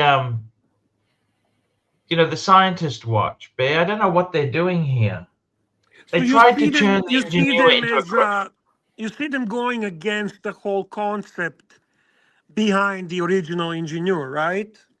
I like the big chunky engine. You know, the perpetual they had, that big, the Portuguese big. I thought that worked. No. Yeah, the one you had. I like that watch very much. But I think this is more true to the original design. Yeah. No, Bear. I like it. I just don't like the price, but. I know. I hear you there. I'm not saying that price is the strong.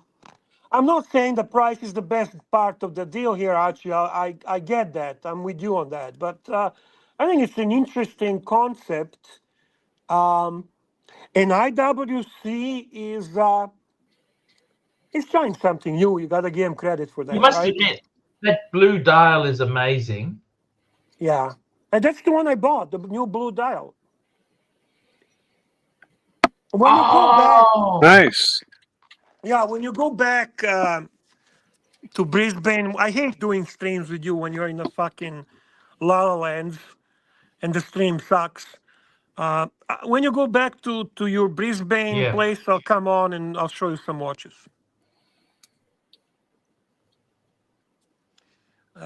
Forbin, it's just beautiful blue dial, believe me.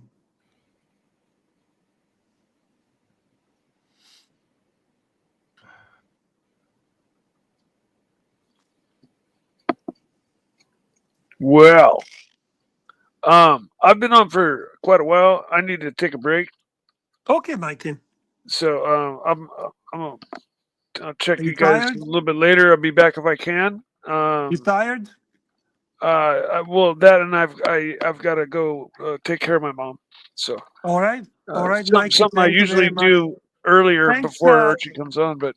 Thanks for putting up with my shtick. I want to ask. Hey, I love thank you, Bear. Mikey, for coming on. Love you very I much. love you, man. I love you too, Archie. You know, Bear, I got to tell you, what stopped you getting the Tiffany one? You know, that Tiffany greeny blue? Didn't like it. Don't like the dial. I'm sorry. It didn't do it for me. It's very. I love the green dials, but that aqua green did not do it for me. How much discount did you get, Bear? That's between me and my AD.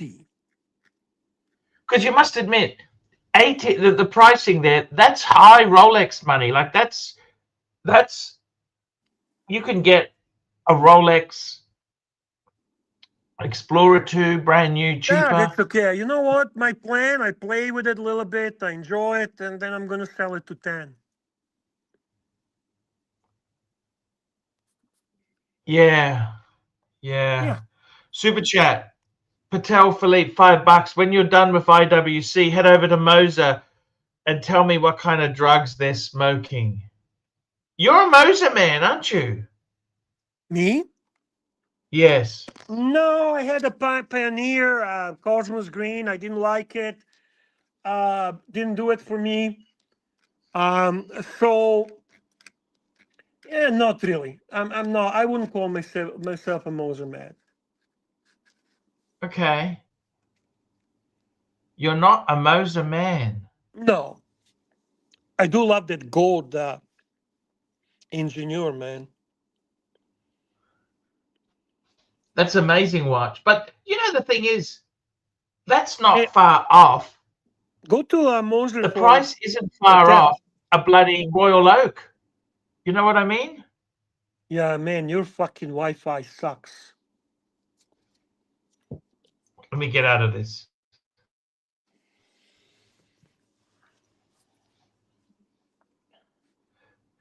There, you're not looking at much price difference between that Ingenua in gold and a Royal Oak or a Vacheron in gold overseas. Oh, I know. I would never buy it.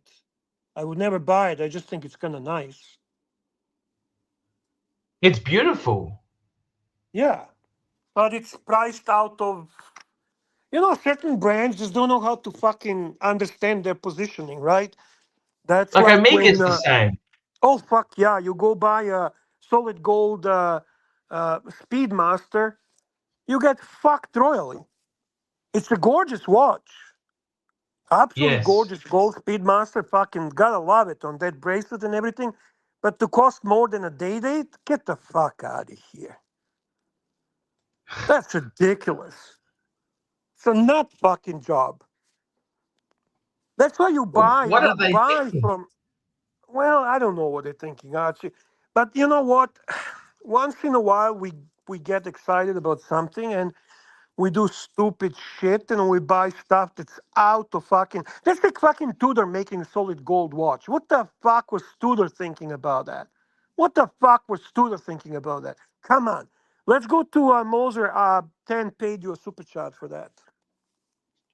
Roy's Yep. the Moser Yep. man. Okay. Roy. I'm bringing it up now for you. Just hang on there. Here you go. Look at this. Here is Moser. It's up now.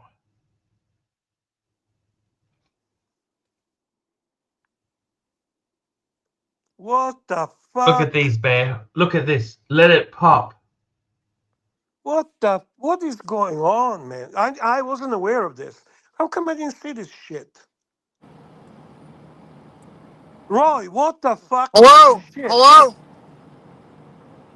Hello, Hello? hello, Hey, hello. give me one moment. I'm driving. I think you're spitting brutal horological facts about these Vacherons. I like the overseas, the stainless steel one, but they want 30K for it, and the gold one's like 60.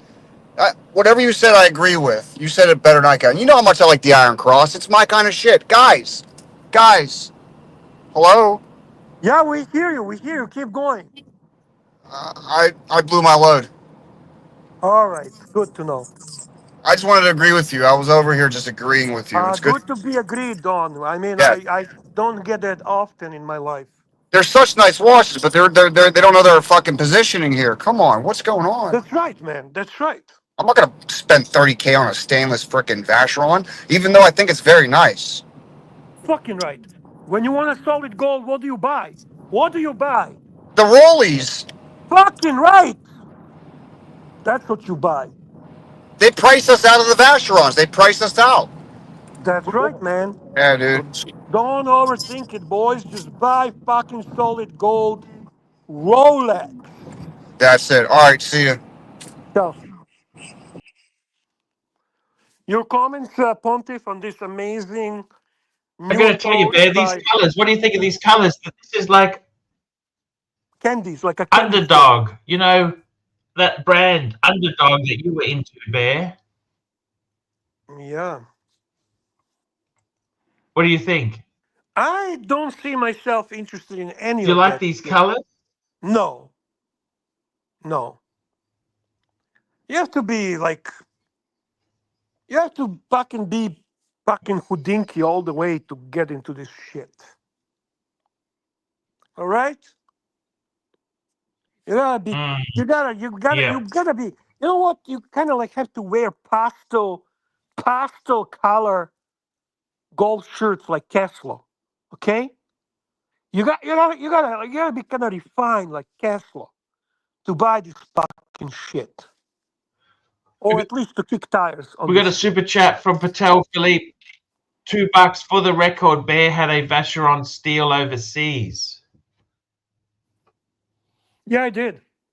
I still think it's a beautiful watch. You know what was my problem with the Vacheron Overseas, which by the way is built beautifully, What's that? has a Geneva seal movement, has a Geneva seal case, a very nice bracelet, option of three choices, leather, rubber, and steel bracelet. Yeah. Absolutely gorgeous watch. Most beautiful dial. It wears weirdly big on my wrist. It's sticking out. The lugs are sticking out. And this is why I love how my Aquanaut wears.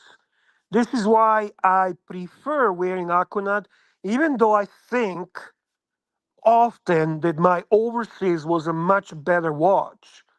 But the Aquanaut is a little bit smaller, a little bit, not a little bit, quite a bit thinner, and it just sits so nicely on the wrist. So, I'm at the point at my horological journey that I do pay attention how certain shit wears on my wrist. How do I feel while wearing it? Not just looking at the watch from a distance or admiring its fucking beauty in some other ways, but I want to see it on my wrist. I want to see how it feels. How do I look with that watch? How does this pet fucking bear look when I see glance on myself with that watch on my fucking wrist? And I think Aquanaut suits me much more.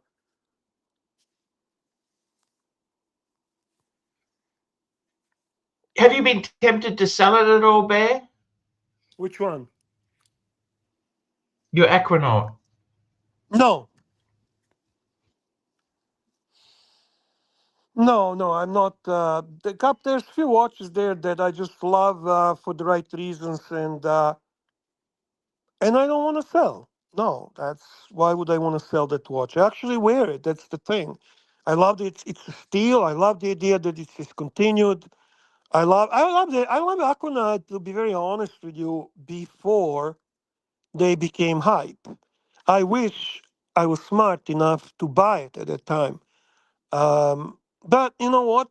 It was a different time in my life. It was different financial situation, and so on and so on. Also, big part of the problem is that my AD doesn't deal with Patek, so therefore I stepped away from it.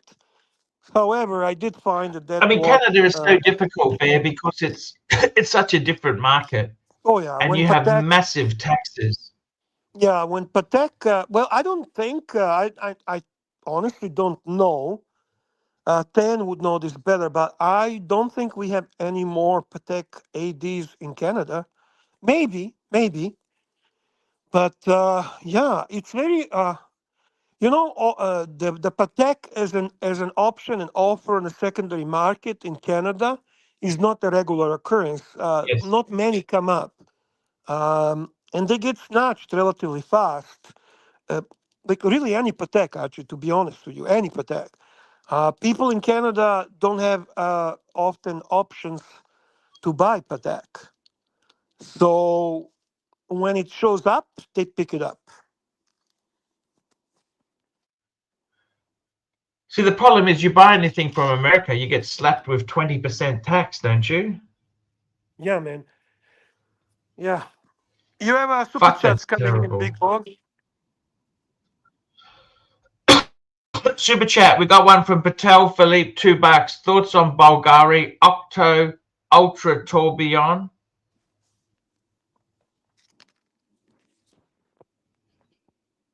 Yeah. I'm not a big fan of the. That's officially, I think, the You thinnest. love the Bulgari, Bear. Yeah, I do. That's officially the thinnest tourbillon ever made. I love it. Yeah. Class act, man. Absolutely awesome watch. Yeah. It's Do you think Bulgari's a luxury watchmaker? Of course. Why would you even question that? You were there. Did you see Bulgari? Did you go to the I Bulgari? do Did you? remember those fucking aluminum Bulgaris they had. Yeah, yeah, yeah. And now be honest. Remember Be those honest. aluminum ones? Yeah, of course. I fucking love that shit. I be honest and admit that you actually like those fucking things. It's so fucking retro. The Yeah, Bulgari. they're so fucking cool, so fucking retro. Talking about cool and retro, how did you like the He's new Mr. Zoso. Mr. Z, the legend, the legend? Member for 43 months. Fat fuck should wear Rolex. I hope you are well. So what do you think? Is he talking to me or to you? We are both fat fucks. So who is he actually talking to? Hey, I think he's talking to both of us, Bear. I think it's kind of universal message for the fat fucks. Thank you, Mr. Z.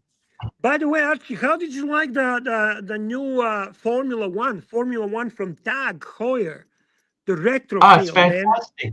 Isn't it I love fucking it, Bear. cool? It's so fucking Yeah, cool, Archie. It's so fucking of cool. course, Bear. I love it, Archie. They're fucking gorgeous, Bear. I agree. I agree. They're a good-looking Uh, watch.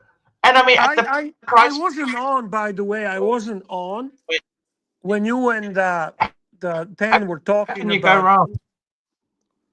No, man, that's so much fun. That's so much fun. I like the white one. I want the white one, but it's too expensive. Actually, they're not cheap. You know that they're not cheap, even though they're just a quartz Oh, shillers. yeah. No, that's not the. Yeah, that's not the one. They're Yeah, not there you go. cheap. No, they're not cheap, Archie. They're not cheap. Oh. I like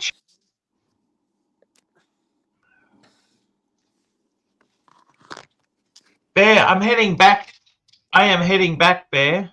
Bear. Yeah, I hear that. That's a good news because this fucking Wi-Fi sucks. It's particularly bad today. Patel Philippe, $2. Okay, Bear, on panel, take us through 2025 Cartiers. I'll be very honest with you, Tan. Nothing really there that got my attention.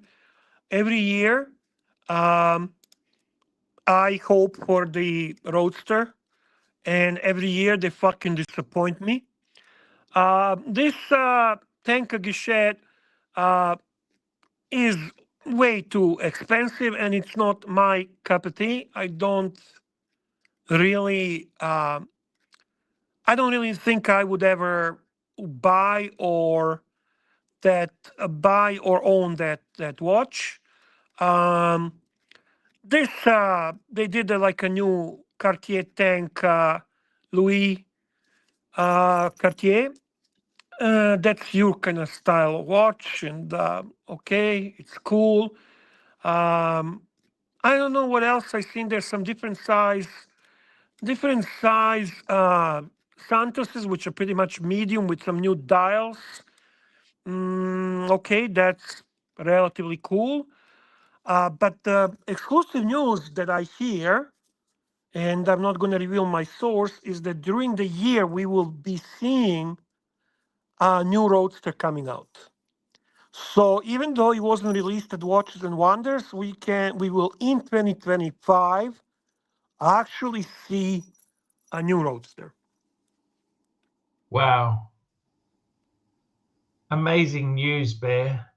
Yeah, so I have to tell you, Archie, that my favorite release from Patek was actually obviously the smaller size. What the fuck is the name? No, the name escapes me. Cubitus, and I Yes, really did like the platinum Calatrava 6196P. With that gorgeous salmon dial, with the yes. beautiful classic look. But if I do decide to buy a dress watch, it's still going to be Rolex, and it's going to be 1908 with that beautiful, supple, silky new bracelet in yellow gold and white dial. I think to me, that's the ultimate dress watch to my taste.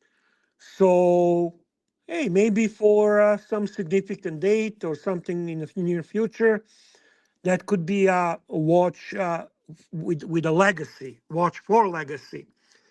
You agree with that, Archie? Do you like the new bracelet they have produced, the 7-link bracelet for Rolex 1908 in yellow gold? I was actually having a talk to our good friend Undertaker yesterday, right? Huh. And he was looking at getting one secondhand. It's going to cost him about 20,000 Australian, okay? And I was saying to him, for the same money, you could get a really nice Breguet Don't make secondhand, me leave. Don't make me leave. I ask you never to or mention you that could brand. even get something like a Patek Bear. Patek is a good choice.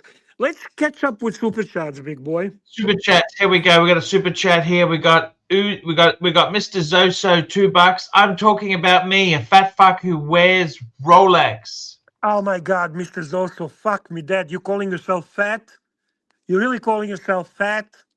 Yeah, he's Come pretty on, skinny. Archie. That guy. That guy, Mr. Zoso, you couldn't be fat. You can have a tummy a little Yeah. bit. Yeah, you can. That can happen. But fat? Get the fuck out of here, Mr. Z. Mr. Z, We got please. Uzi's Playhouse $5. Your show today warrants a generous $5 contribution from me, but please step up your game, Archie. Well, that's a. I consider that.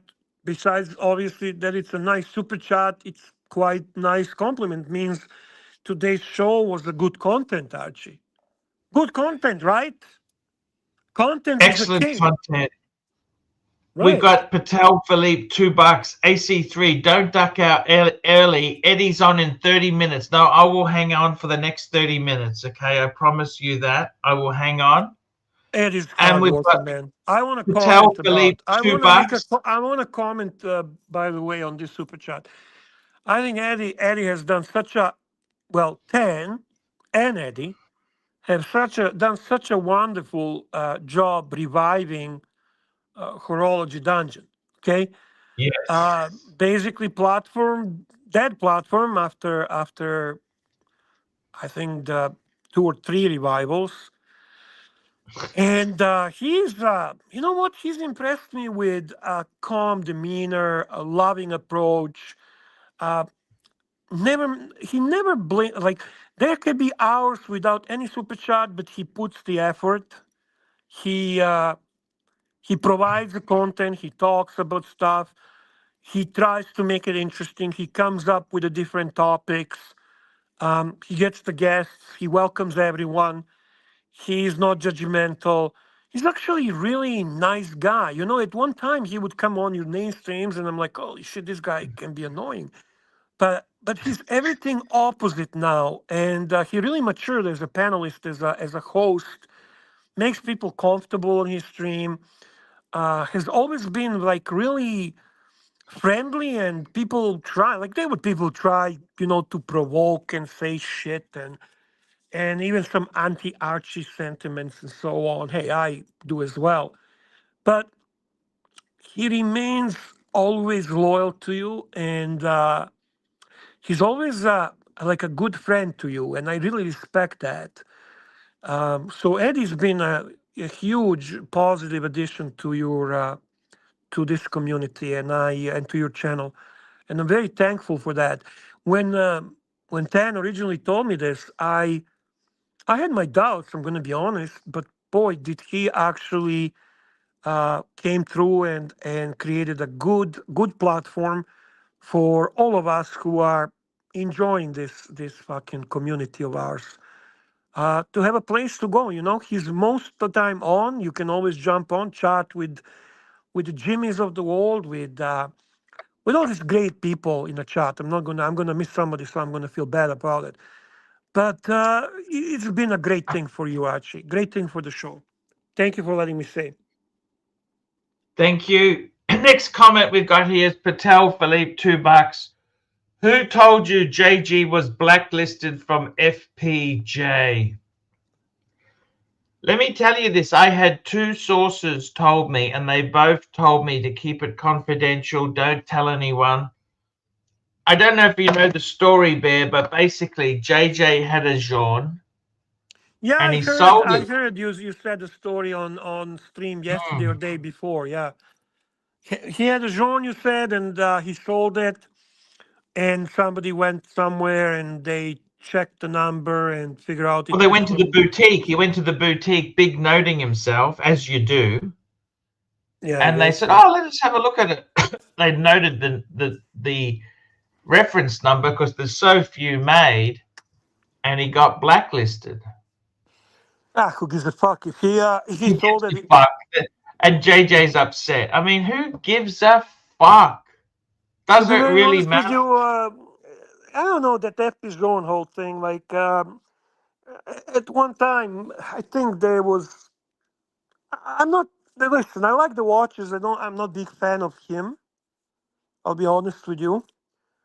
Um, he had a watch. He sold the watch. I'm assuming, knowing him, he made some profit on it. You mean JJ, not John himself? No, JJ probably sold it for some profit. Bada bing, I bada didn't know boom. JJ still did YouTube. I thought he left.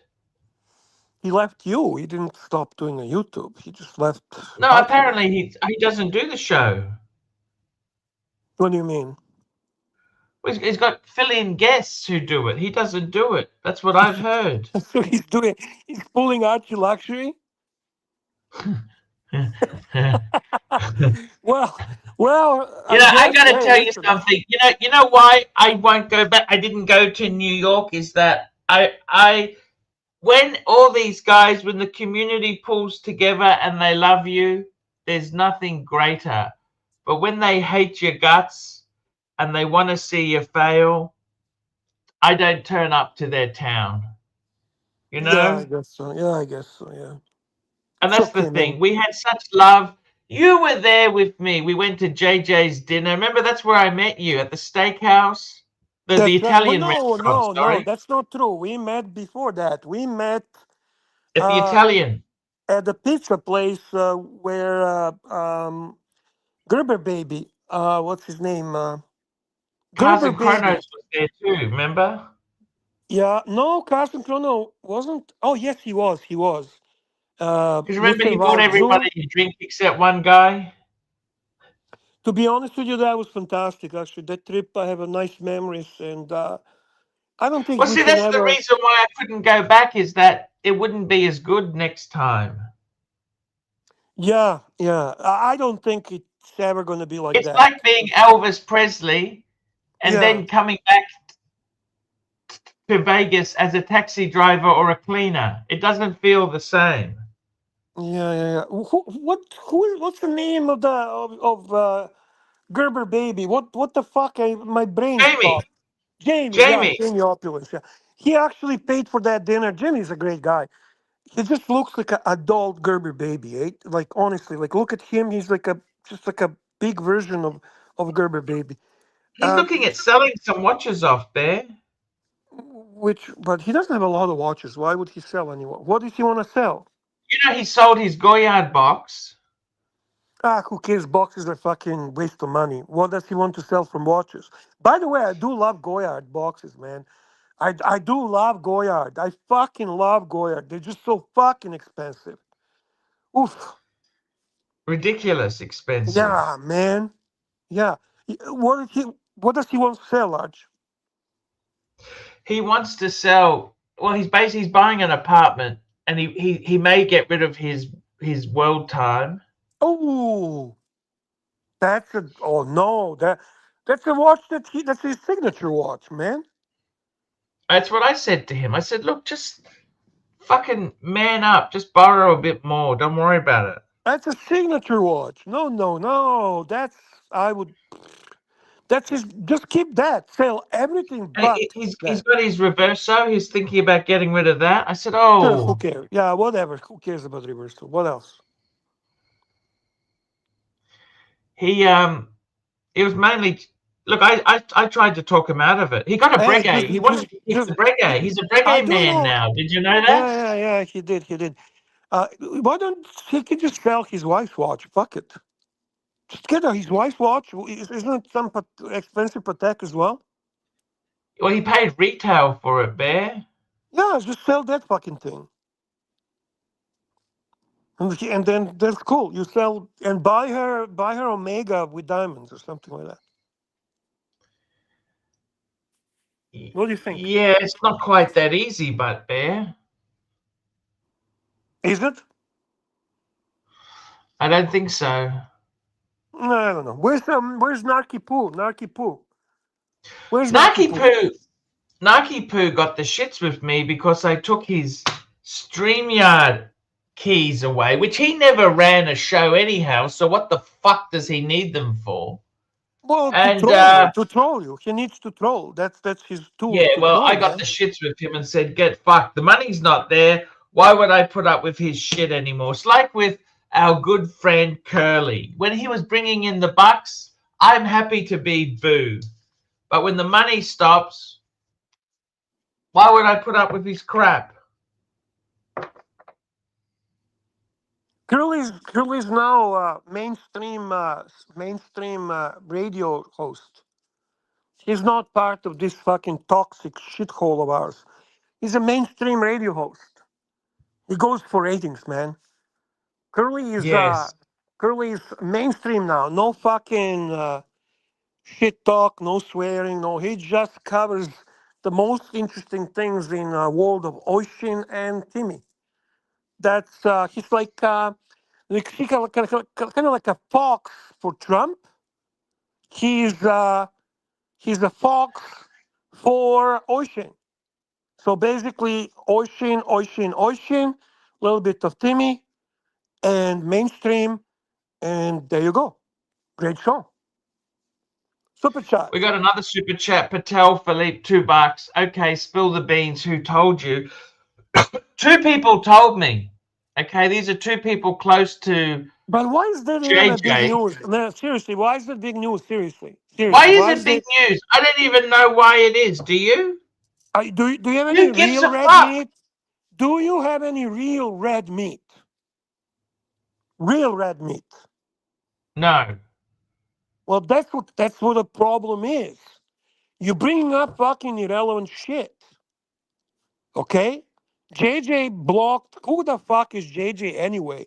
Does Yeah, anyone who the know fuck JJ? exactly? He's known by fucking 10 panelists and another 25 people that watch his show.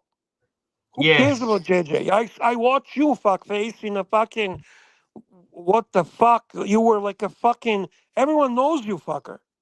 Everyone wants to be fucking taking pictures with you, talking with you. You made me laugh. You made me laugh, man.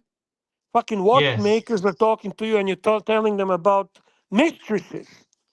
Mistresses. Yes. What the fuck is that all about? You're the star, man. Thank You you. are the star. You just don't know how to. You don't know how to monetize that shit. That's a problem. You see, Nico Leonard figured a way to monetize that shit. You're just famous and people know you, but you never made money out of it, which is kind No, of sad. that's my life, Bear. Thank you. I like that you did those short clips. Oh, there was that hot chick. She wanted to take a picture with you. She was the fan. Fuck, was she hot, man? Fuck. Yeah, it was like, you see, you're like fucking movie star, man. Like she was like she's seen I don't know, like Marlon Brando or somebody. Super chat, super chat.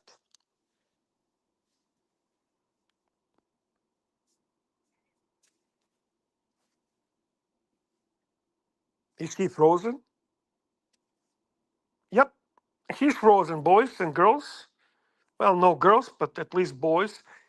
Dan wants some Geneva drama, some red meat from Geneva. Uh, Archie, Archie thinks red meat means the fucking street meat in Hong Kong. Hi guys, I'm in Hong Kong. Fuck me, that Jimmy. You are not wrong, Jimmy. You're not wrong. JD, nice to see you. I seen you super chatted there. Thank you, sir. Thank you for always supporting the Archivers. You're a cool guy. You're a very cool guy. Boris the third PhD, nice to see you in the chat. Um, what is Archie's plan to bring the NARC back into the fold? I don't know. I don't think Archie ever actually plans anything. I don't think Archie actually understands concept of planning. He just turns on the camera and talks. And if it turns to be good, it's good. If it doesn't. Hopes there will be a few bucks thrown his way, and life goes on. Thank you, amazing air show videos. I appreciate the kind words. That's very nice of you. Who else do we have here? One UCLT is always here. Nice to see you, brother. Always good to see this amazing troll. Frank Capellino. He did not like look at Universal Geneva. Oh, okay, you're a Universal Geneva fan. No problem. Patel says Eddie's running a little late, so he'll start the dungeon with the classics, and then Eddie will take over when he hops in. Yeah, you did that one day. It actually worked fine. People always love classics. That always works well. 10. What else? What else? Okay, let me actually just yap. I'm back, Bear. I'm back. About watches and wonders. Yes. One watch that caught my attention was the. You know, I'm a big Chopard fan, right, Archie? And you know how much I love the Alpine Eagle. So, did you have a chance to see this very unique Chopard Alpine Eagle Cadence 8 in 41 millimeter? Did you see that? I did actually, Bear. I actually turned on Chopard. I've become a Chopard fan, Bear. It's kind of cool, isn't it? Yes. Yes. It's made from this ceramic and titanium mix. Mm. And the color is very like, it has this little orange elements on it. It's very dark watch with the orangey highlights. That one stood out for me. What else did I like? Okay, I like the Patek. What else got my attention? Land Dweller. What else? I'm trying to remember. What else stands in my mind? Oh, how did you like? Odyssey in Honey Gold? Oh, it's amazing. Absolutely amazing, Bear. Now, if I remember correctly, you're not a big fan of Odyssey, right? No. You prefer classic Lange, right? Exactly. What is your favorite Lange, by the way? Which one is the Lange you can see yourself wearing, owning, like something that would be perfect for you? You know, I tell you, Bear, it's the Lange one. Still, eh? Well, the datagraph's too expensive. I get that. And the Zeitwerk is ridiculous. I agree. I also agree with you. Lange one is probably the best way to go. Yep. Yeah, great bang per buck. You can buy those secondhand, those early ones. They're a bit of a bargain. Agreed. Let me ask you, what was your favorite day and moment in Geneva? Was it the dinner at the F. Pigeon? Look, that was pretty amazing. But I got to tell you, I really enjoyed. I spent some time with Kelso. We went to the Paddock Museum. That was really good.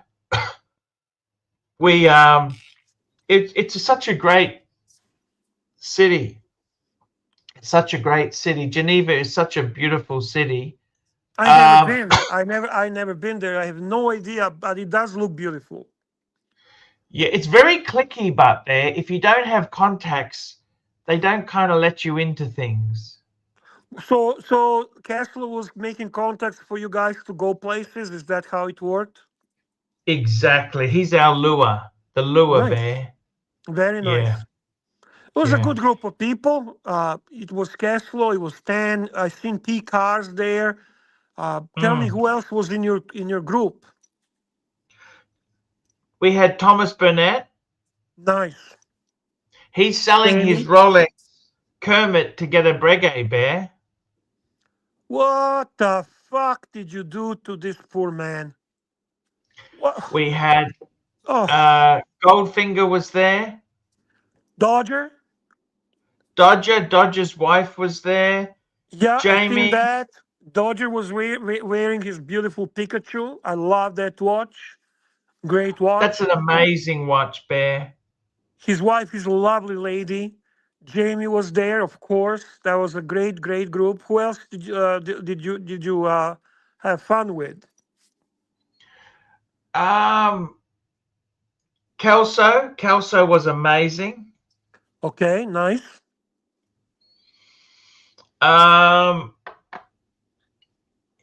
You know, I think I had the best hotel. I was right in the middle of the city, bear. So good location. How much did you pay per night? Well, I paid 2.5 Aussie. Remember, I fucked the booking up. Yeah, I do remember that. Yeah, so basically, I think I paid about $2,600 divided by Well, 8. That was okay, that's not bad. $325 a night. Honestly, actually, that's Aussie. not That's bad. Aussie. It's even better. So, Yeah, so it yeah. was a decent place. You were happy. You were happy with your accommodation. That's good, man. That's good.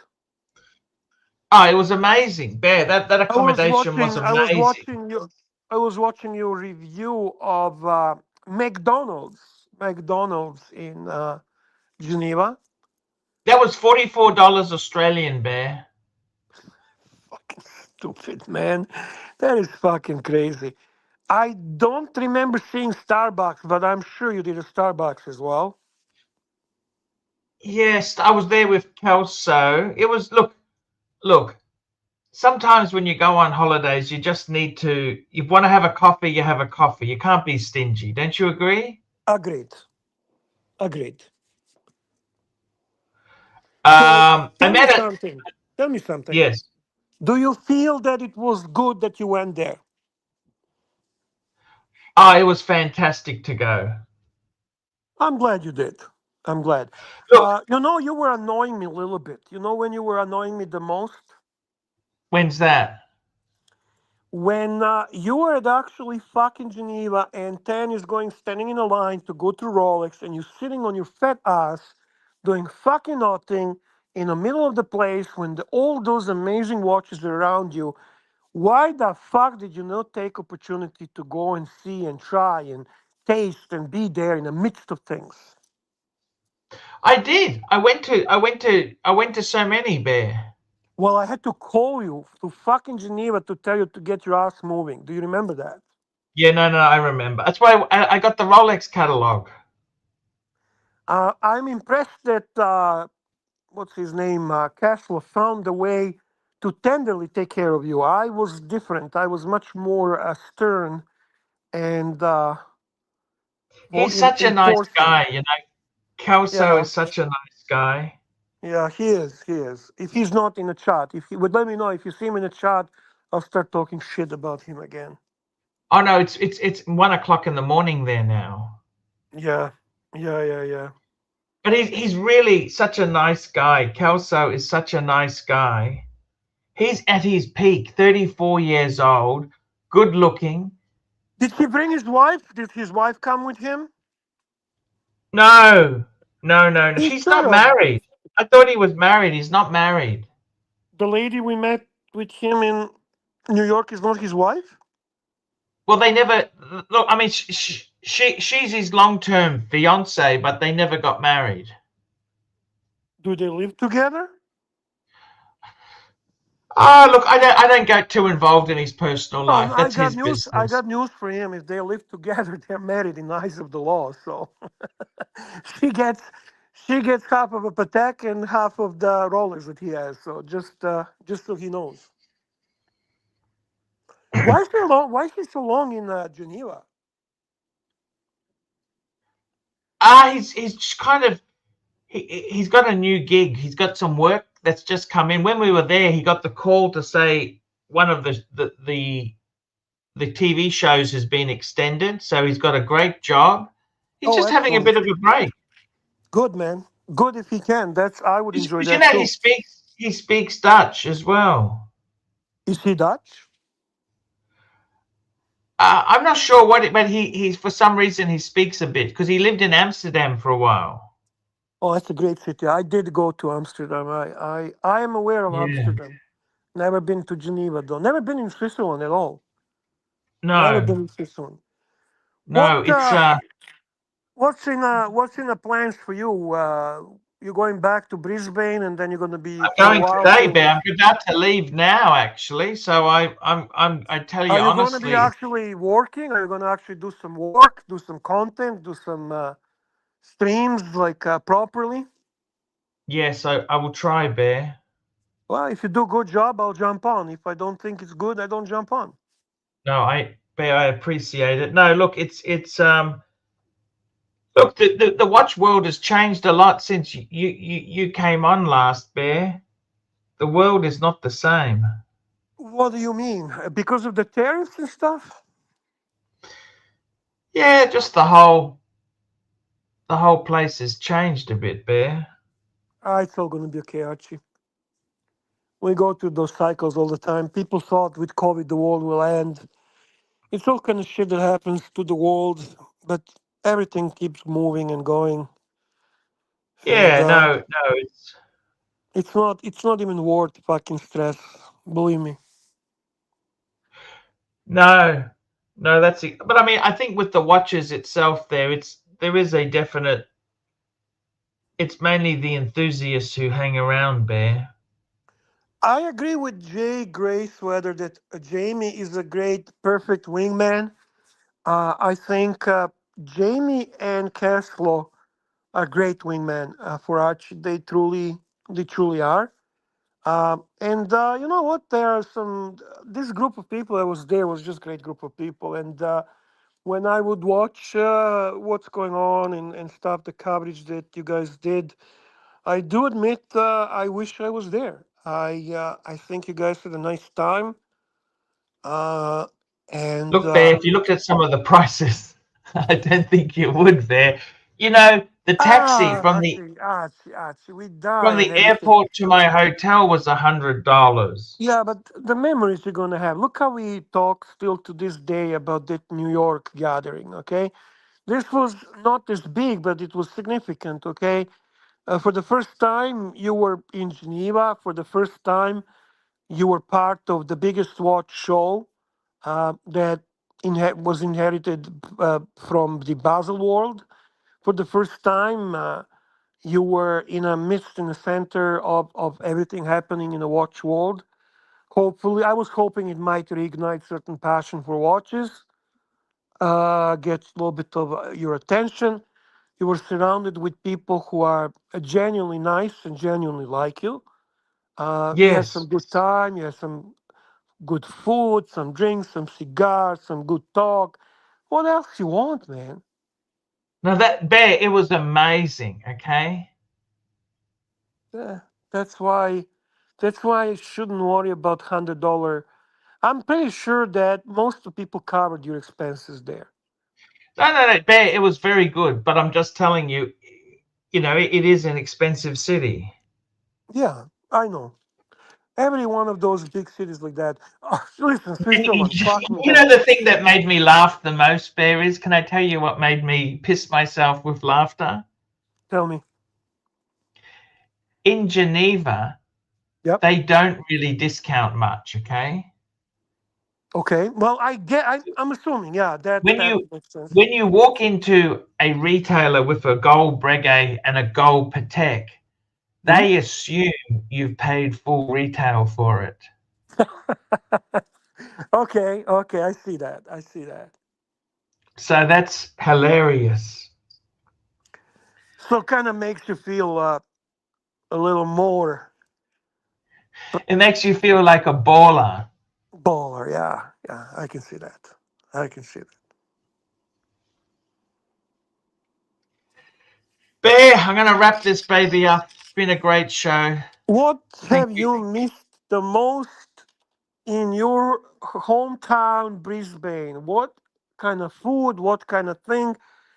What are you going to do when you go there? What are you looking forward? Lunch with I'll tell you your what, Bear, son? I'm going to stop gouging myself. The food has been so delicious. Fuck it. Everybody, I just don't like when you eat on stream, but otherwise, who cares? So yeah. what did you miss? What do you want to do? What are you looking forward to? I didn't really miss much, Bear. It's good to see family and that. Sure, but not much else, right? Family and that's it. So you don't miss anything like in your hometown. You don't miss anything in Brisbane, in your place, no?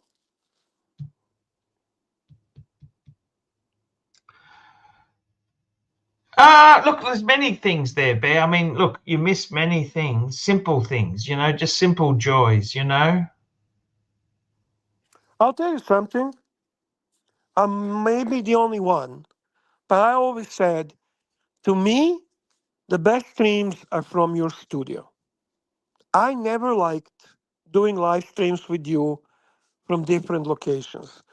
I always told you that's how I feel, right? That's something I mean, people don't always agree with me. They want gonzo, they want Sure. traveling. I like when you are in your environment and I am feeling like, and you can pull shit, and you have like a better, even though you have shit with fucking internet there too, but I'm used to it. I like seeing what I'm used to. I like recognizable shit, stuff that I like. I like when it's the way the way I see it, the way I feel comfortable, the way I got to know Archie. That's kind Yeah. of what I enjoy. That's kind of what I enjoy. Do you know if the dungeon has started? I don't, Bear. I'm not going to check it with this internet. I'm just going to do what I do. That's it, Bear. I'm going to go through the list and press the button. Thanking Rich Mitch, GD, Dodger, GD, Dr. Bob's Nightmare, Jeremy Kearney, John C., Dr. Bob's Nightmare, John C., Scratchy Luxury, GD, Dill Dog, Patel Philippe, $50, Bear. That's for you, Bear, jumping on. Look at that, Bear. Amazing Air Show videos, Patel Philippe, Dirk Diggler, Patel Philippe, Patel Philippe, Patel Philippe, Patel Philippe, Mr. Zoso, Patel Philippe, Mr. Zoso, Uzi's Playhouse, Patel Philippe, Patel Philippe, Patel Philippe, and Patel Philippe. I got to tell you something, Bear. Thank you so much. Guys, that's the show for today. I'll be back in Brisbane tomorrow. Have fun. Take it easy.